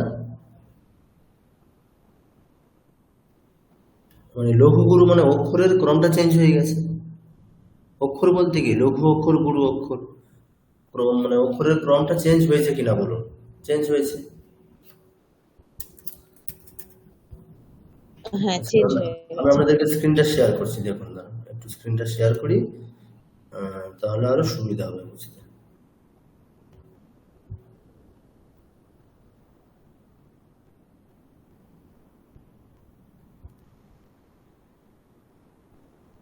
স্ক্রিনটা দেখা যাচ্ছে? হ্যাঁ স্যার দেখুন, অক্ষর সংখ্যা কতগুলো আছে? একই, 11টায়, তাই তো? কিন্তু ক্রমটা চেঞ্জ আছে, তাই না? মানে এই যে অক্ষরের ক্রমে চেঞ্জ আছে, অক্ষর সংখ্যাটা সমান আছে, অক্ষরের যে ক্রম সেটা সেটা চেঞ্জ হয়ে গেছে, তাই না? আচ্ছা, স্ক্রিনটা কি পরিষ্কার বোঝা যাচ্ছে? হ্যাঁ স্যার, যাচ্ছে, বোঝা যাচ্ছে। হ্যাঁ স্যার বোঝা যাচ্ছে। দেখুন, তাহলে অক্ষরের ক্রমটা চেঞ্জ হয়ে গেছে, তাই জন্য কি ছন্দ পাল্টে গেছে। আগেরটার ক্ষেত্রে ছন্দের নাম কি? ইন্দ্রবজ্রা। তারপরের যে ছন্দটা তার নাম কি? উপজাতি। তাহলে আপনারা এবারে নিজেরা একটু কল্পনা করুন, যেমন আমাদের হয় না মোবাইলে, মানে 10 ডিজিট নাম্বার যেটা হয়, 10 ডিজিট নাম্বার দিয়ে আমরা কি অসংখ্য নাম্বার মানে করতে পারি, অসংখ্য একটা মানে ফরমেশন করতে পারি, প্রচুর ফরমেশন করতে পারি আমরা, তাই না? মানে একটা করে চেঞ্জ করে দিলে, মানে একটা চেঞ্জ করে একটা নির্দিষ্ট ক্রমে আর একটা ইনপুট করে দিলে, চেঞ্জ করে দিলে অন্য একটা নতুন নাম্বার হয়। ঠিক একই রকম ছন্দের ক্ষেত্রেও তাই। আমি ধরুন উপরের যে ক্রমটা আছে না, গুরু গুরু লঘু, গুরু গুরু লঘু, লঘু গুরু লঘু, গুরু গুরু, আমি ওখানে যদি একটা চেঞ্জ করে দিই তাহলে অন্য ছন্দ। মানে একটা লঘুর জায়গায় একটা গুরু করে দিই, বা একটা গুরুর জায়গায় একটা লঘু করে দিই, তাহলে কিন্তু অন্য ছন্দ হয়ে যাবে। এবারে কি জিনিসটা মাথায় মানে মানে আশা করি একটু বোঝা যাচ্ছে যে ছন্দ একটা অক্ষরের নির্দিষ্ট ক্রম। অক্ষর বলতে লঘু অক্ষর, গুরু অক্ষর। এবার কি ছন্দ মানে বিষয়টা মাথায় একটু আমাদের মানে এসছে? হ্যাঁ স্যার, এবার বোঝা যাচ্ছে স্যার। হ্যাঁ, তাহলে এবারে বলুন, 11টা অক্ষর দিয়ে আমরা তাহলে কত ছন্দ করতে পারি এরকম? প্রচুর, তাই না? অসীম অসীম অসীম। তাহলে আমাকে যদি এখন বলা হয় ইন্দ্রবজ্রা ছন্দের ডেফিনেশন দাও, তাহলে ইন্দ্রবজ্রা ছন্দের ডেফিনেশন বলতে কি? আমাকে বলতে হবে যে এই নির্দিষ্ট ক্রমটাই হচ্ছে ইন্দ্রবজ্রা ছন্দের ডেফিনেশন। অর্থাৎ গুরু গুরু লঘু, গুরু গুরু লঘু, লঘু গুরু লঘু, গুরু গুরু, এই নির্দিষ্ট ক্রমে যদি 11টি অক্ষর থাকে তাহলে ইন্দ্রবজ্রা ছন্দ। এবার যে কোনো ছন্দের ডেফিনেশন দেওয়া হবে এরকম, ঠিক আছে? তাহলে এইবারে কিন্তু এই অক্ষর সংখ্যাটা ক্রমশ বাড়তে থাকে। আমরা অনুষ্ঠুপের ক্ষেত্রে কটা দেখেছি? একটি করে পাদে 8টা করে দেখেছি, তাই না? এবারে সেই অক্ষর সংখ্যাটা একটি করে পাদে, এখন এটাতে দেখছি ইন্দ্রবজ্রা উপজাতির ক্ষেত্রে দেখছি 11টা। এই অক্ষর সংখ্যাটা ধরুন যখন হবে আরো বাড়তে থাকবে ক্রমশ, তাই না? 12টা, 13টা, 14টা, 15, 16, 17, 18, 21টা, 20টা, 21টা হবে। তখন একটা করে ছন্দের ডেফিনেশন দেওয়াটা কতটা কঠিন বলুন তো। আমাকে কিন্তু বারবার ওই একই শব্দ বলে যেতে হবে, মানে গুরু লঘুর যে ক্রমটা ওটাই তো ছন্দ, তাহলে ওই ক্রমটা বলাটা অনেকটা কষ্টসাধ্য, মানে আমাকে অনেকগুলো শব্দ ইউজ করতে হচ্ছে, মানে গুরু লঘু জিনিসটা বারবার এভাবে বলাটা খুব কষ্টসাধ্য। তা আমরা যদি এখন এইভাবে করতে পারি জিনিসটাকে, ধরুন আমি কি করলাম,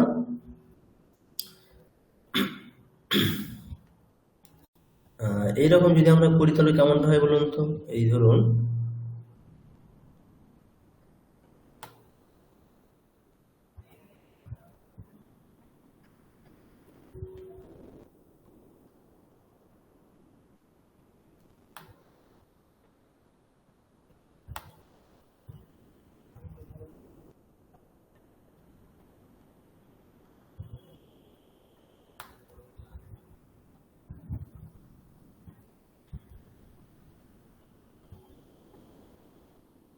আমি যদি এখন এরকম করে নিই,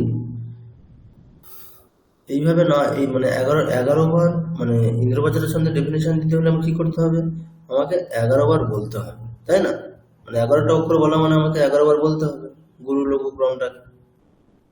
সেটা না করে আমি যদি এরকম করি যে 3টে করে অক্ষর নিয়ে একটা করে গ্রুপ তৈরি করে নিলাম, মানে গুরু লঘুর একটা নির্দিষ্ট ক্রম 3টে নিয়ে, যেমনটা আমাদের এতে হয় না ওই বাইনারি সিস্টেমে 0 1 দিয়ে যদি আমাকে 8টা করতে হয়, 8টা ফরমেশন করতে হয় 0 1 দিয়ে, তাহলে আমি কি করব সেখানে,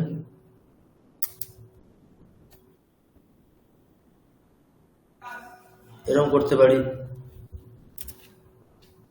ফার্স্ট 0 0 0 এটা একটা ফরমেশন হবে, তাই না? নেক্সট 0 0 1 0 1 0 0 1 1, ঠিক তো?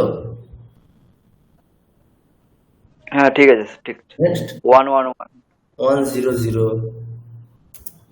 1 0 1 1 1 0 1 1 1, মানে 0 1 দিয়ে যদি আমাকে মানে 8টা এরকম ফরমেশন করতে হয়, 8টা গ্রুপ তৈরি করতে হয়, তাহলে হাইয়েস্ট কটা গ্রুপ তৈরি করতে পারবো? এর বাইরে কিছু আর কি করা যাবে? এর বাইরে আমরা আর কোনো ফরমেশন তৈরি করতে পারবো 8টার বাইরে? না। এটাই হবে। ঠিক সেরকমই 0 1 এর জায়গায় আমি এখন কি নেব, লঘু গুরু, ঠিক আছে? 0 1 এর জায়গায় আমি এখন কি নেব, লঘু গুরু। তাহলে আমার কি মানে হাইয়েস্ট কটা হতে পারে, 3টে করে নিয়ে যদি আমাকে 3টে করে অক্ষর নিয়ে যদি আমাকে ফরমেশন তৈরি করতে হয়, গ্রুপ তৈরি করতে হয়, আমি কতগুলো গ্রুপ ক্রিয়েট করতে পারবো? 8টা। 8টা। কেমন হবে সেটা? আচ্ছা, এখানে একটা জিনিস বলে রাখা ভালো, আমরা কি করব, লঘুর জন্য হচ্ছে আমরা একটা সাংকেতিক শব্দ নিয়ে নিচ্ছি শর্টে। লঘু বলতে লঘুর জন্য হচ্ছে আমরা কি নেব, ল, ঠিক আছে? লঘুর জন্য আমরা কি শব্দ নেব, ল, আর গুরুর জন্য গুরুর জন্য হচ্ছে গ, ঠিক আছে? যাতে অত বড় শব্দটা যাতে না বলতে হয়, ঠিক আছে? এখন তাহলে আমরা কটা ফরমেশন তৈরি করতে পারবো, 8টা। কেমন হবে সেটা দেখতে, ল ল ল, নেক্সট ল ল গ ল গ গ, ল ল গ নেক্সট ল গ ল ল, নেক্সট গ ল ল। না, গ ল ল হলে হবে ল না, ল গ গ ল গ গ গ, গ গ। ঠিক আছে? নেক্সট গ ল ল গ ল ল গ ল ল, নেক্সট তারপর হবে গ ল গ গ নেক্সট গ গ গ গ গ গ ল, ল নেক্সট গ গ গ। গ। তাহলে কি হলো, লঘু লঘু লঘু, লঘু লঘু গুরু, লঘু গুরু লঘু, লঘু গুরু গুরু, গুরু লঘু লঘু, গুরু লঘু গুরু, গুরু গুরু লঘু, গুরু গুরু গুরু। এবার আমরা কি করব, এক একটা গ্রুপের একটা করে নাম দিয়ে দেবো।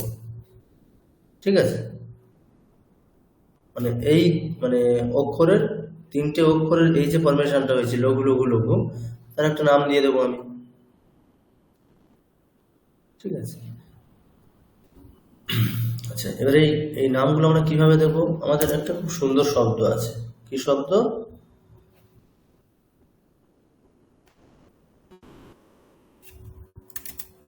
য় মা তা রা জ ভা ন স ল গ। আচ্ছা, এবারে যদি এই যে শব্দটা লেখা হয়েছে দেখা যাচ্ছে কি আছে এটা? জ মা তা রা জ ভা ন স ল গ। প্রত্যেকে দেখতে পাচ্ছেন?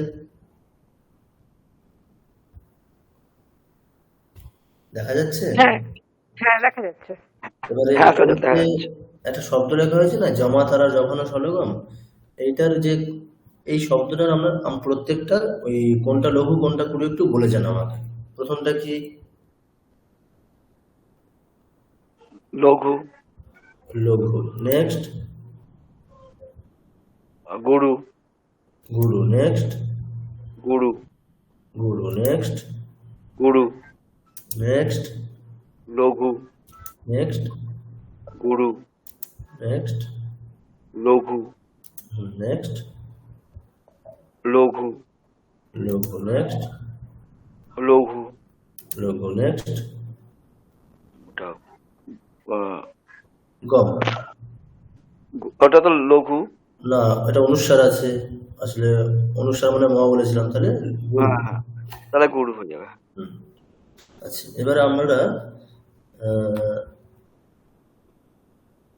8টা পর্যন্ত এখানে চলে আসুন। 8টা কোথায় শেষ হবে? এখানে জ মা তারা জ ভা ন স, এই পর্যন্ত, তাই না?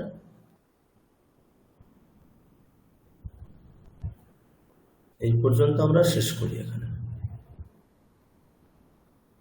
আমাদের 8টা অক্ষর হয়ে যাচ্ছে না এখানে? পরের ল গমটা বাদ দিলে মানে মোট 10টা অক্ষর আছে, কিন্তু আমরা 8 পর্যন্ত যাব। তাহলে এই হচ্ছে 8টা কি আমাদের গণের নাম, মানে প্রত্যেকটা অক্ষর দিয়ে একটা গণের নাম। প্রথম নাম কি? প্রথম গণ তাহলে কি গণ? যগণ। পরেরটা মগণ, পরে তগণ, নেক্সট রগণ, নেক্সট জগণ, নেক্সট ভগণ, নেক্সট নগণ, শেষেরটা সগণ। এই হচ্ছে আমাদের 8টা গণের নাম। ঠিক আছে,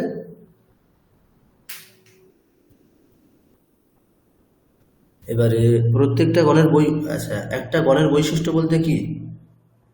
একটা গণের বৈশিষ্ট্য বলতে ওই কোন ক্রমে আছে, তিনটে অক্ষর কোন ক্রমে আছে, তাই না?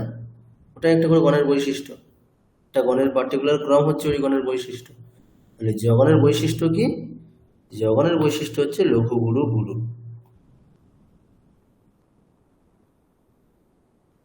ঠিক আছে,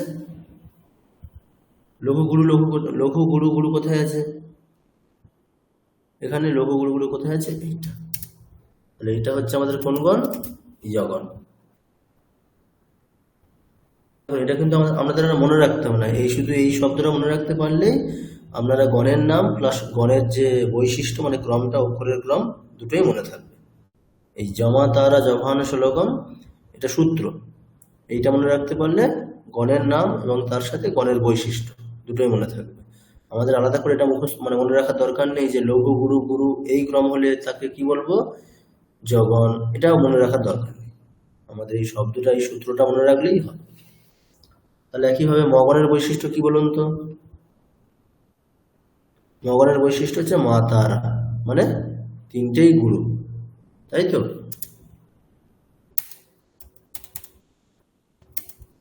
তাই তো? তাহলে গুরু গুরু গুরু হলে কি হবে? মগণ। আচ্ছা, বিষয়টা কি বোঝা যাচ্ছে? স্যার বোঝা যাচ্ছে না, মাথার উপর দিয়ে বেরিয়ে যাচ্ছে সব। কেন? খুবই তো সহজ।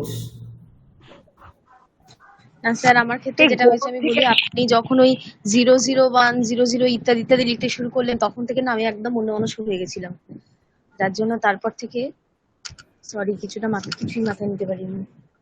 আচ্ছা, দেখুন, সরি, ভেরি সরি। আচ্ছা ঠিক আছে, অসুবিধা নেই।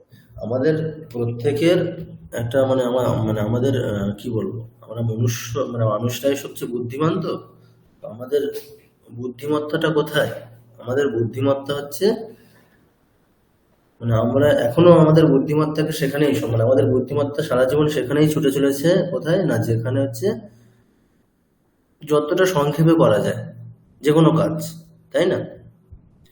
আমাদের যদি একটু খুব ভালোভাবে ভেবে দেখেন, সবকিছুরই বুদ্ধিমত্তার প্রয়োগ সেখানেই ঘটছে। কতটা খুব কম সময়ে বেশি কাজ করা যায়, বা যে কোনো কাজ কতটা সংক্ষেপে করা যায়, তাই না? আমাদের বুদ্ধিমত্তা সেখানেই ছুটে চলেছে সবসময়, ওটাই তো বুদ্ধিমত্তা। তাহলে এখানেও তাই, এখানে আমাদের ইন্দ্রবজ্রা ছন্দ বলতে কি, এতটুকু তো বুঝে গেছেন যে ইন্দ্রবজ্রা ছন্দ ইন্দ্রবজ্রা ছন্দে 11টা অক্ষর থাকে, আর সেই অক্ষরের ক্রমটা কিরকম হলে ইন্দ্রবজ্রা ছন্দ হবে? এটা হলেই তবে হবে গুরু গুরু লঘু, গুরু গুরু লঘু, লঘু গুরু লঘু, গুরু গুরু। এই ক্রমটা হলেই ইন্দ্রবজ্রা ছন্দ হবে। তাহলে এখন আপনাকে যদি বলা হয় ইন্দ্রবজ্রা ছন্দ একটু ইন্দ্রবজ্রা ছন্দের বিষয়ে একটু বলুন, তাহলে আপনি কি বলবেন? যে ইন্দ্রবজ্রা ছন্দে 11টা অক্ষর থাকে, সেই অক্ষরের ক্রমটা কেমন হবে? গুরু গুরু লঘু, গুরু গুরু লঘু, লঘু গুরু লঘু, গুরু গুরু, তাই তো? এটাই বলা হবে। এই পর্যন্ত ক্লিয়ার? আর ধরুন উপজাতি ছন্দ, উপজাতি ছন্দের যদি আমাদের বলা, উপজাতি ছন্দের বৈশিষ্ট্য বলুন, তাহলে কি বলবো আমরা? যে উপজাতি ছন্দে 11টা অক্ষর থাকে, একটি করে পাদে 11টা করে অক্ষর থাকে, এবং সেই 11টা অক্ষরের ক্রমটি কেমন? ছন্দ মানেই ক্রম, অক্ষরের ক্রম। সেই অক্ষরের ক্রমটি কেমন? 11টা অক্ষরের ক্রমটি লঘু গুরু লঘু, গুরু গুরু লঘু, লঘু গুরু লঘু, গুরু গুরু, এইরকম। তাহলে আমরা এই লঘু গুরু শব্দটা কতবার ইউজ করছি? 11 বার ইউজ করতে হচ্ছে আমাদেরকে, ঠিক আছে? তাহলে প্রত্যেকটি অক্ষরের জন্য একটি করে শব্দ খরচ করতে হচ্ছে। তাহলে এমনটা একটা উপায় হতে পারে না যে জিনিসটাকে আরো কম শব্দে বলা যায়? 11টি অক্ষর 11 বার না বলে আরো কম সময়ে বলা যেতে পারে নাকি? তার জন্য এই উপায়টা খোঁজা হচ্ছে। তাই জন্য কি করা হচ্ছে, আমি যদি 3টে করে অক্ষর নিয়ে একটা করে গ্রুপ করে দিই, 3টে করে অক্ষর নিয়ে একটা করে গ্রুপ হচ্ছে, ওই গ্রুপকে স্যার 11টা অক্ষর 11 বার কেন বলবো? কি বলছেন ম্যাডাম? এই যে 11টা অক্ষর ওই লঘু গুরু মিলিয়ে হলো, সেটা 11 বার কেন বলবো? আচ্ছা, ইন্দ্রবজ্রা ছন্দ বলতে কি?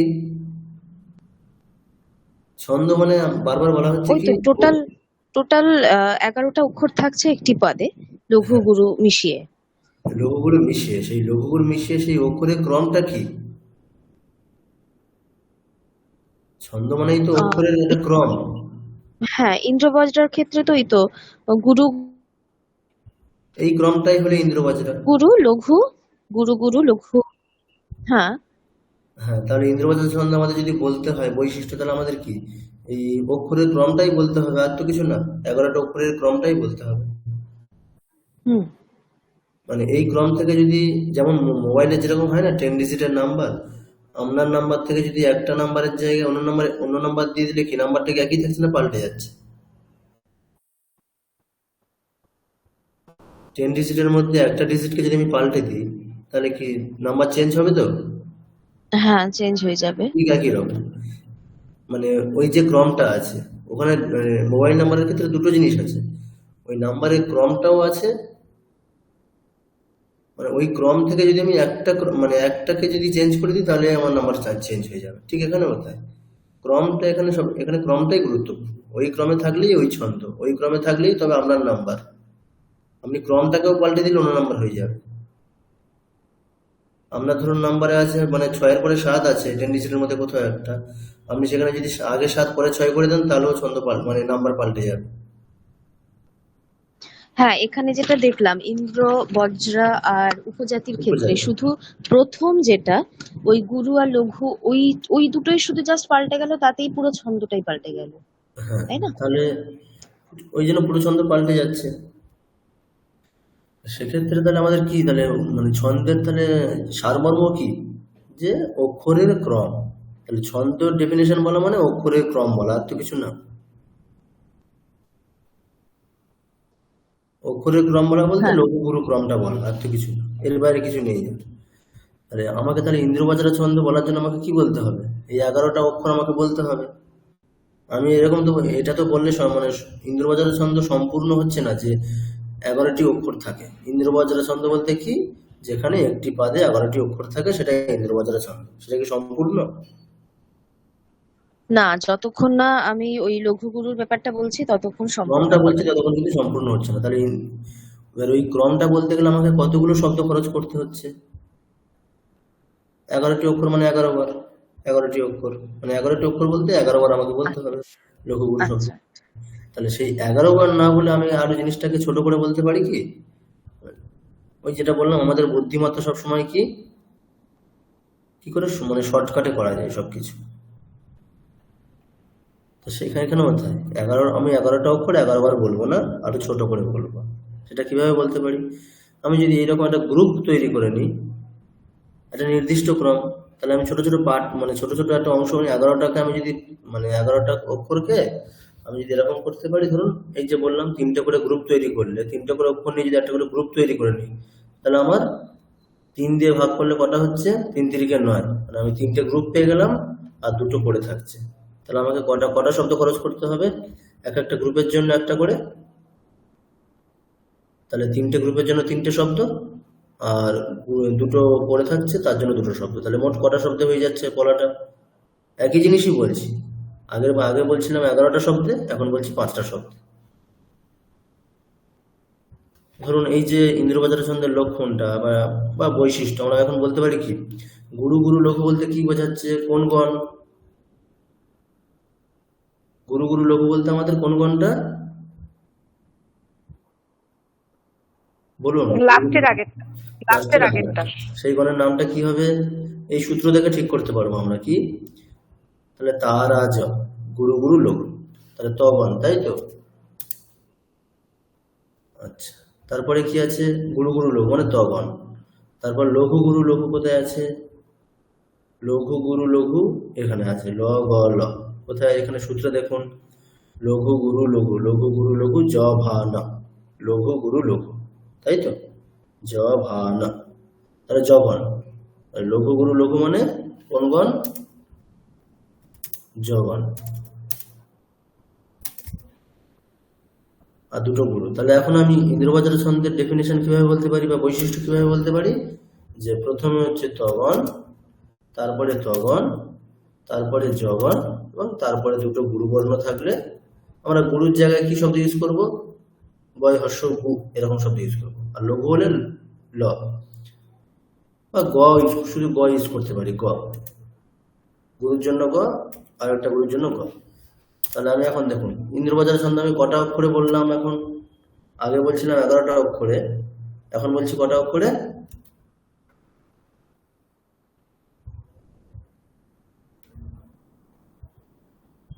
এখন কি সংক্ষেপে বলা যাচ্ছে? 5টা অক্ষর দিয়ে বলা হয়ে যাচ্ছে। মানে আমার এটা বলা যায়, ওটা বলা কোথায়? মানে উপরের যে ক্রমটা আছে, গুরু গুরু লঘু, গুরু গুরু লঘু, লঘু গুরু লঘু, গুরু গুরু, এই ক্রমে থাকলে তাহলে ইন্দ্রবাজার ছন্দ, ওটা বলা যায়। তাহলে এটাও বলা কোথায়? যে প্রথমে তগণ, তারপরে তগণ, তারপরে জগণ, তারপরে গুরু, তারপরে গুরু, তাই না? 2টো জিনিস একই বলা হচ্ছে, শুধু একটার ক্ষেত্রে মানে বেশি শব্দ খরচ করতে হচ্ছে, একটার ক্ষেত্রে খুবই কম, 5টা। 11টার জায়গায় 5টা। বোঝা গেছে জিনিসটা? মানে এই জন্য হচ্ছে এই গণটা করা হচ্ছে। গণটার হচ্ছে প্রয়োজনীয়তা এখানে। কারো অসুবিধা আছে বুঝতে? আর গণটাও বোঝার কোনো অসুবিধা নেই, ওই সূত্রটা মনে রাখলেই হবে। জমা তারা জভানো সলগম, ওখানেও লঘু গুরু ক্রমটা যেমন আছে, প্রত্যেকটা অক্ষর দিয়ে একটা করে গণ তৈরি হচ্ছে। তাহলে প্রথম গণ কি? জগণ। তার বৈশিষ্ট্য কি? জমাতা, মানে লঘু গুরু গুরু, লঘু গুরু গুরু এই ক্রম হলে সেই গণের নাম হচ্ছে জগণ, ইয়গণ। তারপরে মা তারা, 3টেই গুরু, তাহলে মগণ মানে গুরু গুরু গুরু, তগণ মানে তারাজ, গুরু গুরু লঘু, রগণ মানে জমা তার রা জভা, রা জভা, মানে গুরু লঘু গুরু। জগন মানে জ ভা না, লঘু গুরু লঘু। নেক্সট ভগন মানে ভা না সা, গুরু লঘু লঘু। নগন মানে ন স ল, মানে তিনটেই লঘু, লঘু লঘু লঘু হলে নগন। ইয়ে স ল গম, লঘু লঘু গুরু, তাহলে লঘু লঘু গুরু হলে সগন। তাহলে এই হচ্ছে 8টা গণ। মানে 0-1 দিয়ে দেখানো হয়েছে যে 8টার বেশি তো করা যাবে না, তাই না? 0-1 যদি আমাকে এটা দিয়ে যদি আমাকে মানে 3টে নিয়ে 0-1 আমাকে 3টে নিয়ে হচ্ছে কতগুলো ফরমেশন করতে পারবো আমি? হায়েস্ট 8টাই করতে পারবো। সেরকমই 0-1 এর জায়গায় লঘু আর গুরু, তাহলে আমি কতগুলো ফরমেশন করতে পারবো 3টে নিয়ে? 8টাই।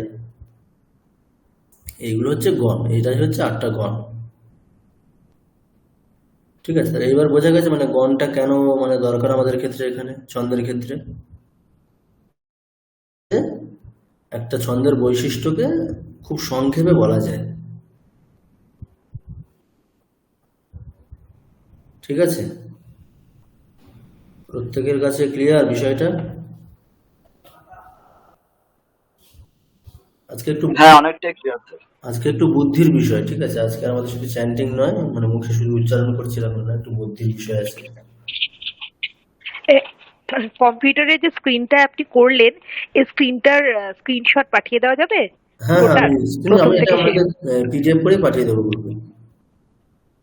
আচ্ছা, ঠিক আছে, ঠিক আছে। আচ্ছা, কারো কোনো অসুবিধা থাকলে বলুন। প্রত্যেকটা ব্যাচে এরকম একটা কমপ্লেন আসে, মানে ছন্দটা কেউ বুঝতে পারেন না, মানে মানে বেশিরভাগই ছন্দটা নিয়ে খুব চাপে থাকেন সবাই। সবাই বলে হচ্ছে না। স্যার একবার বলা যাবে? কোনটা? মানে পুরোটাই? মোটামুটি মোটামুটি বুঝেছি, আর একবার স্যার বলবেন? আচ্ছা আমি তো বলবো আর একবার। আচ্ছা, কেউ বুঝেছেন বলুন, যে বুঝেছেন কেউ একজন বলুন দেখি, বলুন, সাহস করে কেউ একজন বলুন। আচ্ছা, অর্পিতা ম্যাডাম, হ্যাঁ বলুন। হ্যাঁ স্যার, স্যার তার আগে ওই লাইনটা একবার দেখান, ওই জমা তারা, তাহলে আচ্ছা আমার বলতে সুবিধা হবে। হুম,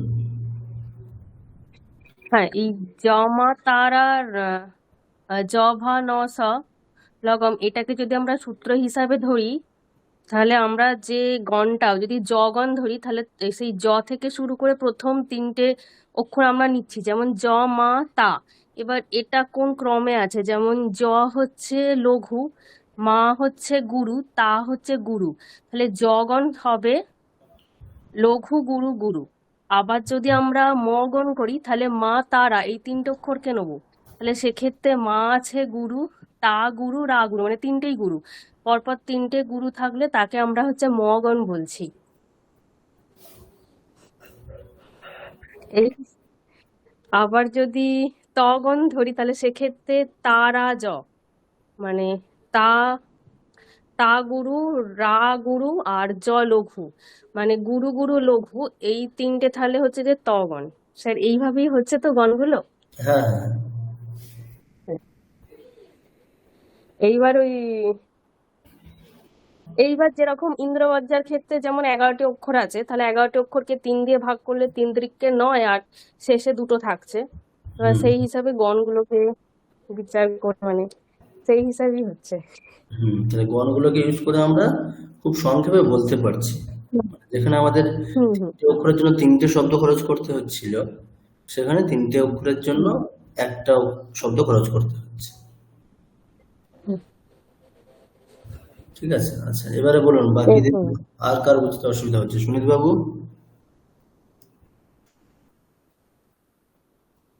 বাবু, বলুন, অসুবিধা হচ্ছে এখনো?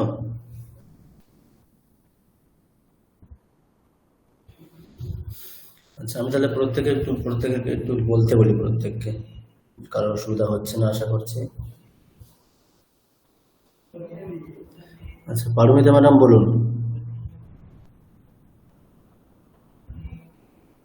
মানে এই গণের বিষয়ে একটু বলুন, গণটা নিয়ে একটু বলুন। হ্যাঁ স্যার। আহ, স্যার যেটা আমরা দেখলাম যে ওই কি বলবো স্যার, ওই গুরু গুরু লঘু ওই যে পাদগুলো যেগুলো ছিল আর কি, হ্যাঁ, সেগুলোকে মানে অক্ষরের অ্যারেঞ্জমেন্টটা স্যার বলতে মানে যদি মানে লঘু লঘু গুরু থাকে তাহলে সেটা মানে ওই যে আপনি ফর্মুলাটা স্যার বলেছিলেন যে জ মা তা রা জ, বা এই যে ছন্দটা যেটা স্যার বলেছিলেন সেই অনুযায়ী তাহলে জ মানে হচ্ছে জগণ মানে হচ্ছে লঘু গুরু গুরু। তারপরে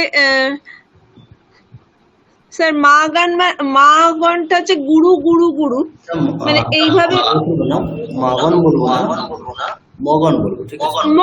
সরি স্যার, হ্যাঁ মগণ স্যার। হ্যাঁ, আবার তগণটা স্যার এই যে গুরু গুরু লঘু, মানে এই ফর্মুলাটা দেখে স্যার মানে ওইভাবে গণটা আর কি বুঝতে পারছি।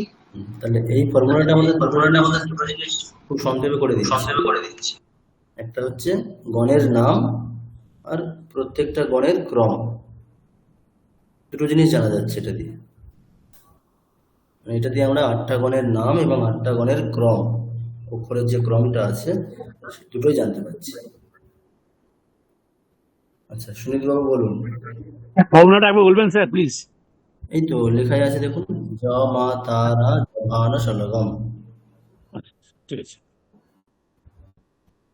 আচ্ছা, প্রত্যেকে বলুন দেখি, মানে একসাথে প্রত্যেকে বলুন, 2-3 বার করে বলুন, প্রত্যেকের খুব মনে থেকে যাবে একেবারে জিনিসটা।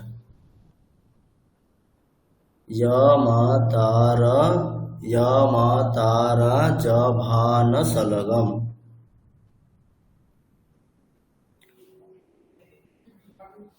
বলুন। আচ্ছা, প্রত্যেকে দেখুন, প্রত্যেকে ইয়ে করুন, স্পিকার অন করুন, অন করে 2 বার বলুন প্রত্যেকে। জ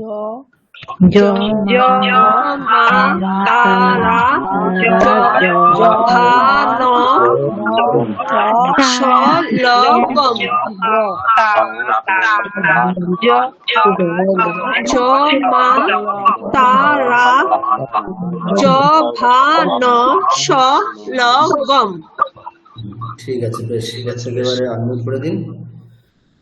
আচ্ছা, মিউট করে দিন, সরি। ঠিক আছে, তাহলে এইটুকু মনে রাখলেই আমাদের মোটামুটি গণগুলো আমাদের মনে থাকবে সব।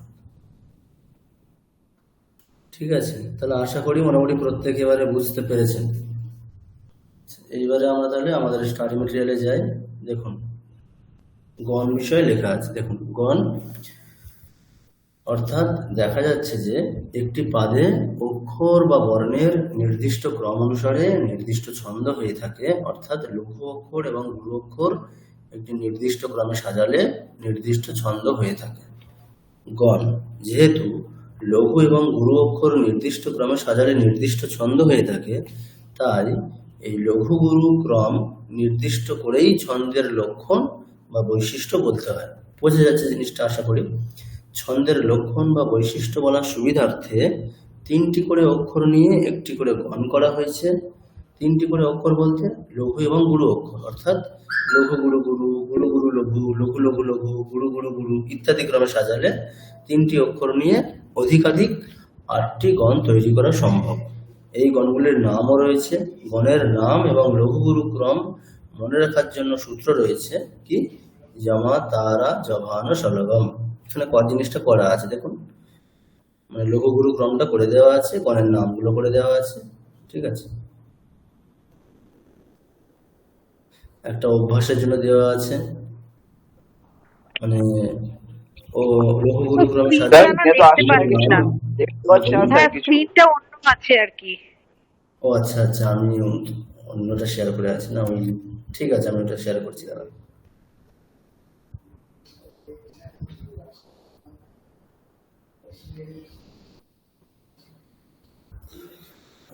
দেখুন আরেকবার পড়ছি। ঠিক আছে, দেখুন, গণ যেহেতু লঘু এবং গুরু অক্ষর নির্দিষ্ট ক্রমে সাজালে নির্দিষ্ট ছন্দ হয়ে থাকে। আচ্ছা, আমি পুরোটা পড়ছি, যদি কেউ কোথাও বুঝতে না পারেন বলবেন কোনো অংশে।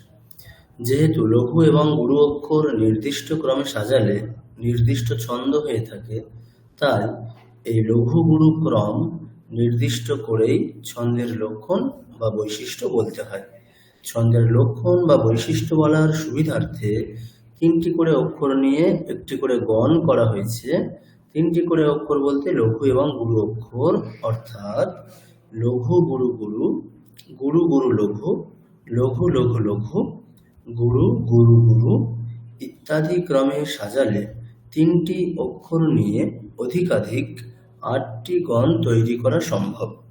এই গণগুলির নামও রয়েছে, গণের নাম এবং লঘু গুরু ক্রম মনে রাখার জন্য সূত্র রয়েছে জমা তারা জভানুশালিবম। দেখুন এখানে করে দেওয়া আছে, লঘু গুরু ব্যাপারটা করে দেওয়া আছে। আচ্ছা, এটা আমাদের বলা হয়নি। লঘু অক্ষরের জন্য আমরা কি ব্যবহার করি? একটা চিহ্ন ব্যবহার করি, ওটা তো আর লেখা হয় না, ইউ চিহ্ন ব্যবহার করা হয়। ঠিক আছে, লঘুর জন্য হচ্ছে ইউ, এই সাইনটা ব্যবহার করা হয়, আর গুরুর জন্য উপরে একটা হাইফেন, যে অক্ষরটা গুরু তার উপরে একটা হাইফেন। মানে এইগুলো এইভাবে দেখানোর নিয়ম। এবার আমাদেরকে হোম টাস্ক দেওয়া হবে, এরকম গীতার শ্লোক দেওয়া হবে, গীতার শ্লোকে আমাদের ঠিক এইভাবে করে দেখাতে হবে। ঠিক আছে, মানে প্রত্যেকটা আগে কোনটা লঘু কোনটা গুরু এইভাবে নির্বাচন করতে হবে, প্রত্যেকটার উপরে এইভাবে সাইন দিয়ে বোঝাতে হবে। ওটা লেখার দরকার নেই, সাইন দেখেই বুঝতে পারবো। ইউ সাইন মানে লঘু, আর হাইফেন সাইন দিলে গুরু। তারপরে প্রত্যেকটা গণের নামও বলতে হবে, মানে যতগুলো গণ ওখানে করা সম্ভব। ধরুন অনুষ্টুপ ছন্দের ক্ষেত্রে, অনুষ্টুপ ছন্দে আমরা একটি করে পাদে 8টি করে অক্ষর, তাহলে কটা গণ দেখাতে পারবো? 3 দিয়ে ভাগ করে দেখুন, 3 দুগুণে 6, তাহলে 2টো গণ দেখাতে পারবো আর 2টো অক্ষর দেখাতে পারবো। ঠিক আছে, তাই তো? হ্যাঁ স্যার। আচ্ছা, দেখুন এখানে একটা করে দেওয়া আছে, এইভাবে আপনাদেরকে হোম টাস্ক করতে হবে। ঠিক আছে, ঠিক এইভাবে প্রত্যেকটার আগে লঘু গুরু ক্রমটা, আর যতগুলো গণ হবে মাঝখান থেকে একটা এরকম দাড়ি টেনে দিয়ে উপরে গণের নামটা লিখতে হবে, যতগুলো গণ হওয়া সম্ভব। এবার যখন গণ পাবেন না তখন কি হবে, ওই অক্ষরের উপরে গুরু না লঘু সেটা লিখে দিতে হবে। যেমন এখানে করা আছে, দেখুন শেষেরটা পাতে দুটোই গুরু, যেহেতু কোনো গণের মধ্যে আসছে না, তাহলে গ গ, আর লঘু হলে ল ল। ঠিক আছে, এইভাবে আমাদেরকে গীতার শ্লোক দেওয়া হবে, গীতার শ্লোকে এইভাবে কাজ করতে হবে। ঠিক আছে, প্রত্যেকে এইভাবে খাতায় সুন্দর করে সাজিয়ে লিখবেন। প্রত্যেকে পারবেন তো? চেষ্টা করবো স্যার। চেষ্টা করব। আচ্ছা, এবার আমাদের ত ত জ এগুলো কি? এগুলো গণের নাম।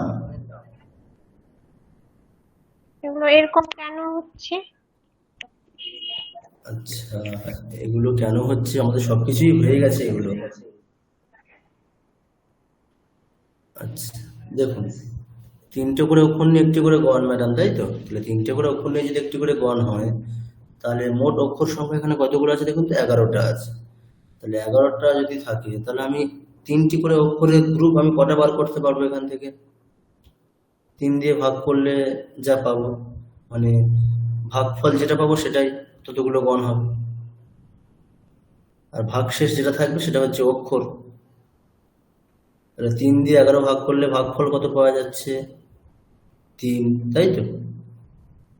তাহলে ওই জন্য 3টে হচ্ছে গণ গ্রুপ, আর ভাগশেষ কত থাকছে? দুটো থাকছে।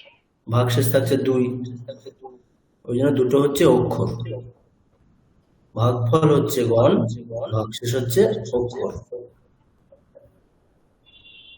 কিন্তু এটা ত লিখেছে কেন? আচ্ছা, ত মানে ওটা ত গণ, মানে গণটা কি? লঘু লঘু গুরু হলে কোন গণ হয়? এই ক্রমটা হলে কোন গণ হতে পারে? ত গণ। কেন? দেখুন, মা তারা জ, তারা জ, তারা গুরু গুরু জ লঘু। তগণের বৈশিষ্ট্য কি? গুরু গুরু লঘু, এই ক্রমটাই হচ্ছে তগণের বৈশিষ্ট্য। যেমন ছন্দ যেরকম, কি ছন্দ বলতে নির্দিষ্ট ক্রম, অক্ষরের নির্দিষ্ট ক্রম, সেরকম গণও তাই, গণ অক্ষরের নির্দিষ্ট ক্রম। তাহলে এই যে নির্দিষ্ট ক্রমটা গুরু গুরু লঘু, এই ক্রম হলে সেটা তগণ। ঠিক আছে, যেমন 11টি অক্ষরের নির্দিষ্ট ক্রম হলে ইন্দ্রবজ্র ছন্দ হচ্ছে, সেরকম 3টি করে অক্ষরের নির্দিষ্ট ক্রম হলে এক একটি গণ হচ্ছে, তাই না? বিষয়টা এরকম। আচ্ছা, সুস্মিতা ম্যাডাম হয়তো একটু সমস্যা হয়েছে, আপনি হয়তো মানে বিষয়টা বোঝেননি। আচ্ছা, অসুবিধা নেই, আপনি আজকের ক্লাসের একটু ভিডিওটা দেখে নেবেন, তারপরে যদি বুঝতে না পারেন তাহলে জানাবেন, ঠিক আছে? পরবর্তী ক্লাসে হোক বা গ্রুপে হোক জানাবেন।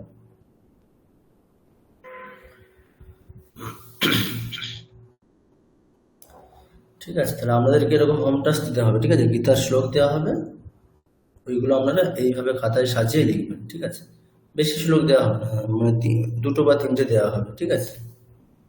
আচ্ছা, এবার আমাদের প্রশ্ন হতে পারে যে ছন্দগুলো আমরা কেন শিখবো? আমরা চ্যান্টিং শিখতে এসেছি, জোরে জোরে চেঁচামেচি করবো, আমরা কেন এইসব শিখতে যাব, ছন্দ শিখতে যাবো, এত কিছু থিওরি, তাই না? এটা স্বাভাবিক একটা প্রশ্ন এখন সকলের মধ্যে উদয় হতেই পারে। কারো কারো কি উদয় মানে এরকম প্রশ্ন এসছে আজকে মানে ক্লাসের শুরু থেকে? স্যার ছন্দ না শিখে চ্যান্টিং করা যাবে না স্যার? দেখুন, এক একটা নির্দিষ্ট ছন্দের শ্লোক পড়ার শৈলী নির্দিষ্টই হয়। যেমন নির্দিষ্ট অক্ষরের ক্রম হলে নির্দিষ্ট ছন্দ হয়, সেরকমই নির্দিষ্ট ছন্দের পড়ার শৈলীও এক এক রকম হয়। ইন্দ্রবজ্র ছন্দের শ্লোক আমরা যেভাবে পড়বো সেভাবে অন্য ছন্দের শ্লোক পড়বো না। তাহলে আমরা একটি করে শ্লোক যদি আমরা পড়া অভ্যাস করি, তাহলে পরবর্তীকালে সেই ছন্দের কোনো নতুন শ্লোক আমরা অনায়াসে পড়তে পারবো। এটাও শর্টকাট, একটা শিখলে বাকিগুলো ফ্রি। স্যার যেমন স্যার প্রত্যেকটা গানের যেমন সুর তাল অন্য থাকে, ঠিক তেমনিও প্রত্যেকটা শ্লোকেরই আলাদা আলাদা একটা ছন্দ রয়েছে। ছন্দ মেনটেন করে চলতে পারলে চ্যান্টিংটা খুব সুন্দর আপনি হবে আর কি।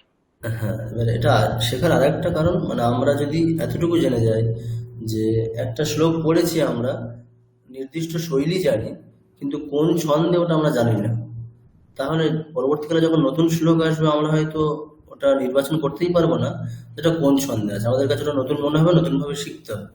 কিন্তু আমরা যদি এতটুকু জেনে যাই যে আমরা একটা শ্লোক শিখেছিলাম, ইন্দ্রবজ্র ছন্দে একটা শ্লোক পড়েছিলাম, শিখেছিলাম, তাহলে পরবর্তীকালে আমরা যেখানে যেখানে দেখবো যে ইন্দ্রবজ্র ছন্দের শ্লোক আসছে, আমরা ইন্দ্রবজ্র ছন্দ নির্বাচন করতে পারবেন এই প্রসেসে।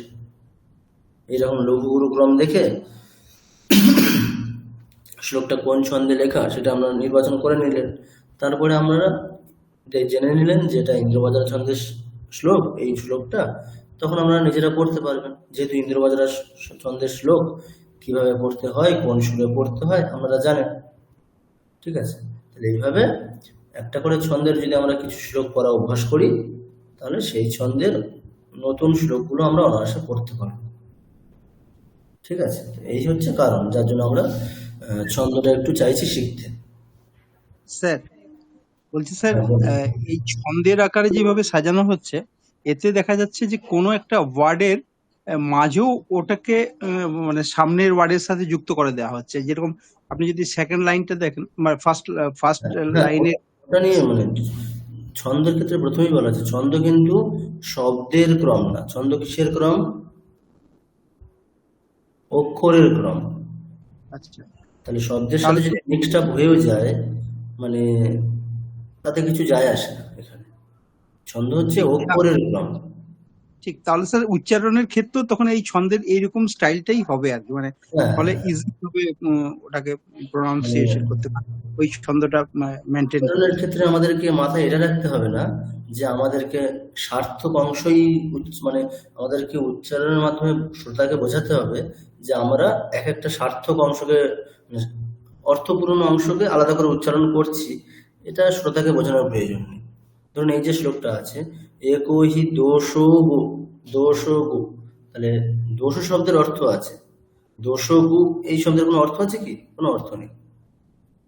চ্যান্টিং এর ক্ষেত্রে এটাতে অবধান দেওয়ার কোনো প্রয়োজন নেই যে সবসময় আমরা মানে অর্থপূর্ণ অংশকে আলাদা করে গ্যাপ দিয়ে উচ্চারণ করা বা বুঝিয়ে দেওয়া যে এতটা এই অংশটুকু অর্থপূর্ণ, এইভাবে এগুলোর কোনো প্রয়োজন নেই। ছন্দ মানে জাস্ট অক্ষরের ক্রম, মানে এখানে শব্দের সাথে মিক্সড আপ হচ্ছে কিনা, আগের অক্ষর পরের অক্ষর, পরের শব্দের মানে প্রথম অক্ষর আগের শব্দের শেষ অক্ষর মিক্সড আপ হচ্ছে কিনা, এগুলোতে কিছুই এসে যায় না। অক্ষরের ক্রম মেনটেন করলেই হলো। ঠিক তার জন্যই স্যার গীতার আমরা কয়েকটা শ্লোক যখন পড়ছিলাম তখন দেখছিলাম এরকম অনেক ওয়ার্ড ভেঙে যাচ্ছিল আর কি। হ্যাঁ, ওগুলো তো সন্ধির কারণে হচ্ছে, মানে ওগুলো আমাদের এক একটা পাদের শেষে, ওটা আলাদা ব্যাপার। যে সন্ধি করে লেখাই আছে কিন্তু আমরা যেহেতু ওখানে থামছি, তাহলে সন্ধি বলতে আমাদের ওটা আগেও ক্লাসে বলা হয়েছে, আমাদের একবারের উচ্চারণের মধ্যে অন্তর্গত যতটুকু তার মধ্যে সন্ধিটা করতে হবে। তাহলে আমরা যখন লেখা আছে হয়তো সন্ধি করে, কিন্তু আমরা সেখানে থেমে যাচ্ছি, যেখানে সন্ধি সেখানে থেমে যাচ্ছি, লেখা আছে যেখানে সন্ধি করে সেখানে থামছি, মানে আমরা ওখানে সন্ধিটাকে হতে দিচ্ছি না, একবারে জিনিসটা উচ্চারণ করছি, তাহলে সেখানে অটোমেটিক্যালি জিনিসটা ভাঙতে হবে। দেখুন, মানে লেখা আর উচ্চারণ করা দুটো জিনিস কিন্তু আলাদা। উচ্চারণ করা স্যার আলাদা হচ্ছে একটা টেকনিক্যাল, এটা একটা আলাদা সিস্টেম, আর লেখাটা আলাদা সিস্টেম। মানে সন্ধি করে লেখা হয়েছে মানে যে আমাকে ওই রকম সন্ধি করেই উচ্চারণটা করতে হবে এরকম না, সেটা বক্তার ইচ্ছা। বক্তা সন্ধি করে উচ্চারণ করতে পারেন, সন্ধি না করেও করতে পারেন। আচ্ছা, সংযুক্ত ম্যাডাম বলুন। হ্যাঁ স্যার, বলছি যে যুক্তাক্ষর মানে সেগুলো লঘু হবে না গুরু হবে? যুক্তাক্ষর আমাদেরকে অক্ষর বলতে কি বলা হয়েছে? উচ্চারণ করা যায়। এখন যুক্তাক্ষর একটা নিয়ে নিন, ক্ষিয়কার, ধর্মক্ষেত্রে, তাহলে ওখানে কি আলাদা করে উচ্চারণ করা যায়? মানে আপনি ওখানে ভেঙে উচ্চারণ করতে পারেন, সে এতটাই উচ্চারণ করা যাবে, আলাদা করে কে সে এরকম কিছু করা যাবে কি? না। যাবে। তাহলে উচ্চারণ আমরা কতটুকু করছি? সে, তাহলে দীর্ঘ, দীর্ঘ মানে গুরু। আর যদি ধরুন স আছে, মানে একারের জায়গায় উকার আছে, ধরুন হ্রস্ব উকার আছে সু, তাহলে কি হবে? লঘু। মানে যুক্তাক্ষর কোনো ক্রাইটেরিয়া না, মানে একটা অক্ষর লঘু না গুরু হবে তার জন্য যুক্ত বর্ণ হওয়াটা কোনো ক্রাইটেরিয়া না, হ্রস্ব এবং দীর্ঘ এটাই ক্রাইটেরিয়া। আচ্ছা স্যার, ঠিক আছে। যেমন একটা সিঙ্গেল মানে যুক্তাক্ষর ছাড়া, যেমন ক লঘু, কা গুরু, একই রকম ভাবে ক্ষ লঘু, ক্ষা গুরু। ঠিক আছে ম্যাডাম? হ্যাঁ স্যার, এখানে তাহলে আপনি যে শ্লোকটা দিয়েছেন না, সেখানে প্রথম লাইনে যেটা গুণাসনি পাতে, হ্যাঁ, এখানে ওই যে দন্তেশ্বটা, সেটা যেহেতু যুক্তাক্ষরের আগে আছে আগে সেই আছে, হিসেবে গুরু, সেই হিসাবে কিন্তু যুক্তাক্ষরটা যেহেতু রস্বই, সুতরাং ওটা লঘু। ওটা লঘু। আচ্ছা, বুঝতে পেরেছি। ঠিক আছে, তাহলে আজকে আমাদের হোম টাস্ক থাকবে হচ্ছে আমি বলে দিচ্ছি, গীতার দ্বিতীয় অধ্যায়ের 3 থেকে 3, 4, 5 এই 3টে শ্লোক আপনাদেরকে এইভাবে করে আনতে, মানে খাতায় লিখে প্রত্যেকে ছবি পাঠাবেন গ্রুপে, ঠিক আছে? ঠিক এখানে যেমন ভাবে আছে, লঘু গুরুটা আগে মানে ঠিক করবেন, এইভাবে লেখার দরকার নেই, আগে সাইন দিতে হবে, এখানে ঠিক যেভাবে আছে সেইভাবে সাজিয়ে লিখতে হবে। অক্ষরের উপরে হচ্ছে চিহ্ন, লঘু গুরুর চিহ্নটা দিতে হবে, তারপরে যতগুলো গণ করা যাবে সেইভাবে এক একটা গণকে ওইভাবে আলাদা ডিভাইড করে গণের নাম দিতে হবে, আর যেগুলো গণ পাওয়া যাবে না অক্ষর হিসাবে পড়ে থাকবে সেগুলো তার উপরে সেটা গুরু না লঘু সেটা লিখে দিতে হবে। সেটাও সাংকেতিক শব্দ কি, গুরুর জন্য গ, লঘুর জন্য ল। ঠিক আছে? আচ্ছা, এটা কি আরো আলাদা করে আমাকে কোনো স্যাম্পল পাঠাতে হবে কি? আশা করি প্রয়োজন নেই, এটা থেকে বুঝতে পারছেন অভ্যাসের যে অংশটা আছে এটা দেখেই বোঝা যাচ্ছে কি করতে হবে। হোম টাস্ক আমাদের থাকবে হচ্ছে গীতার 2য় অধ্যায়ের 3, 4, 5। ঠিক আছে, কারো কোনো প্রশ্ন আছে? স্যার একটা কথা বলবো, বলুন। এই গণের নামগুলো একটু যদি পিডিএফ ভালো লিখে দেন না, ওই ক্রম অনুযায়ী হ্যাঁ, ভালো হয় একটু স্যার। আচ্ছা ঠিক আছে, আমি লিখে দেবো। আচ্ছা, হ্যাঁ, যে গণের নাম আর যেভাবে দেখুন এখানেই আছে, ওই স্টার হ্যাঁ, মেটার যেটা এখানে আছে না, এখানেই গণের নামগুলো পেয়ে যাচ্ছে। আচ্ছা এই ছবিটা দেখুন, এই ছবিটা হ্যাঁ, জগন মানে কি দেখুন, উপরে সাইন দেওয়া আছে লঘু গুরু, হ্যাঁ, তাহলে জগন। হ্যাঁ, আচ্ছা তারপরে জগন স্যার মা তারা, গুরু গুরু গুরু। মগন, তারপর স্যার তারপরে দেখুন মা তগন, তগন মানে হচ্ছে তারা জ, লঘু হ্যাঁ, লঘু গুরু। আচ্ছা তারপর স্যার রগন হচ্ছে রা জ ভা, গুরু লঘু হ্যাঁ, গুরু। হ্যাঁ, নেক্সট জগন জ ভা না, লঘু গুরু লঘু। আচ্ছা নেক্সট ভগন ভা ন স, মানে গুরু লঘু লঘু। আচ্ছা নেক্সট নগন ন স ল, মানে লঘু লঘু লঘু। নেক্সট সগন স ল গম, লঘু লঘু গুরু।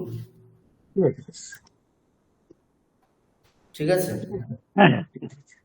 বেশ ঠিক আছে, তাহলে আজকে এই পর্যন্তই শেষ করি ক্লাসটা। পরের দিনে আমরা এরকম কয়েকটা প্রসিদ্ধ ছন্দ যেগুলো আমাদের আছে, সেই প্রসিদ্ধ ছন্দের একটি করে শ্লোক আমরা পড়া শিখব।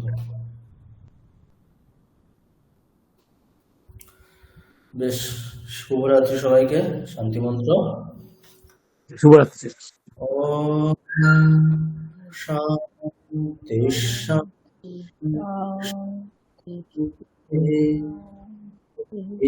ওম তৎসৎ। শ্রীরামকৃষ্ণার্পণমস্তু।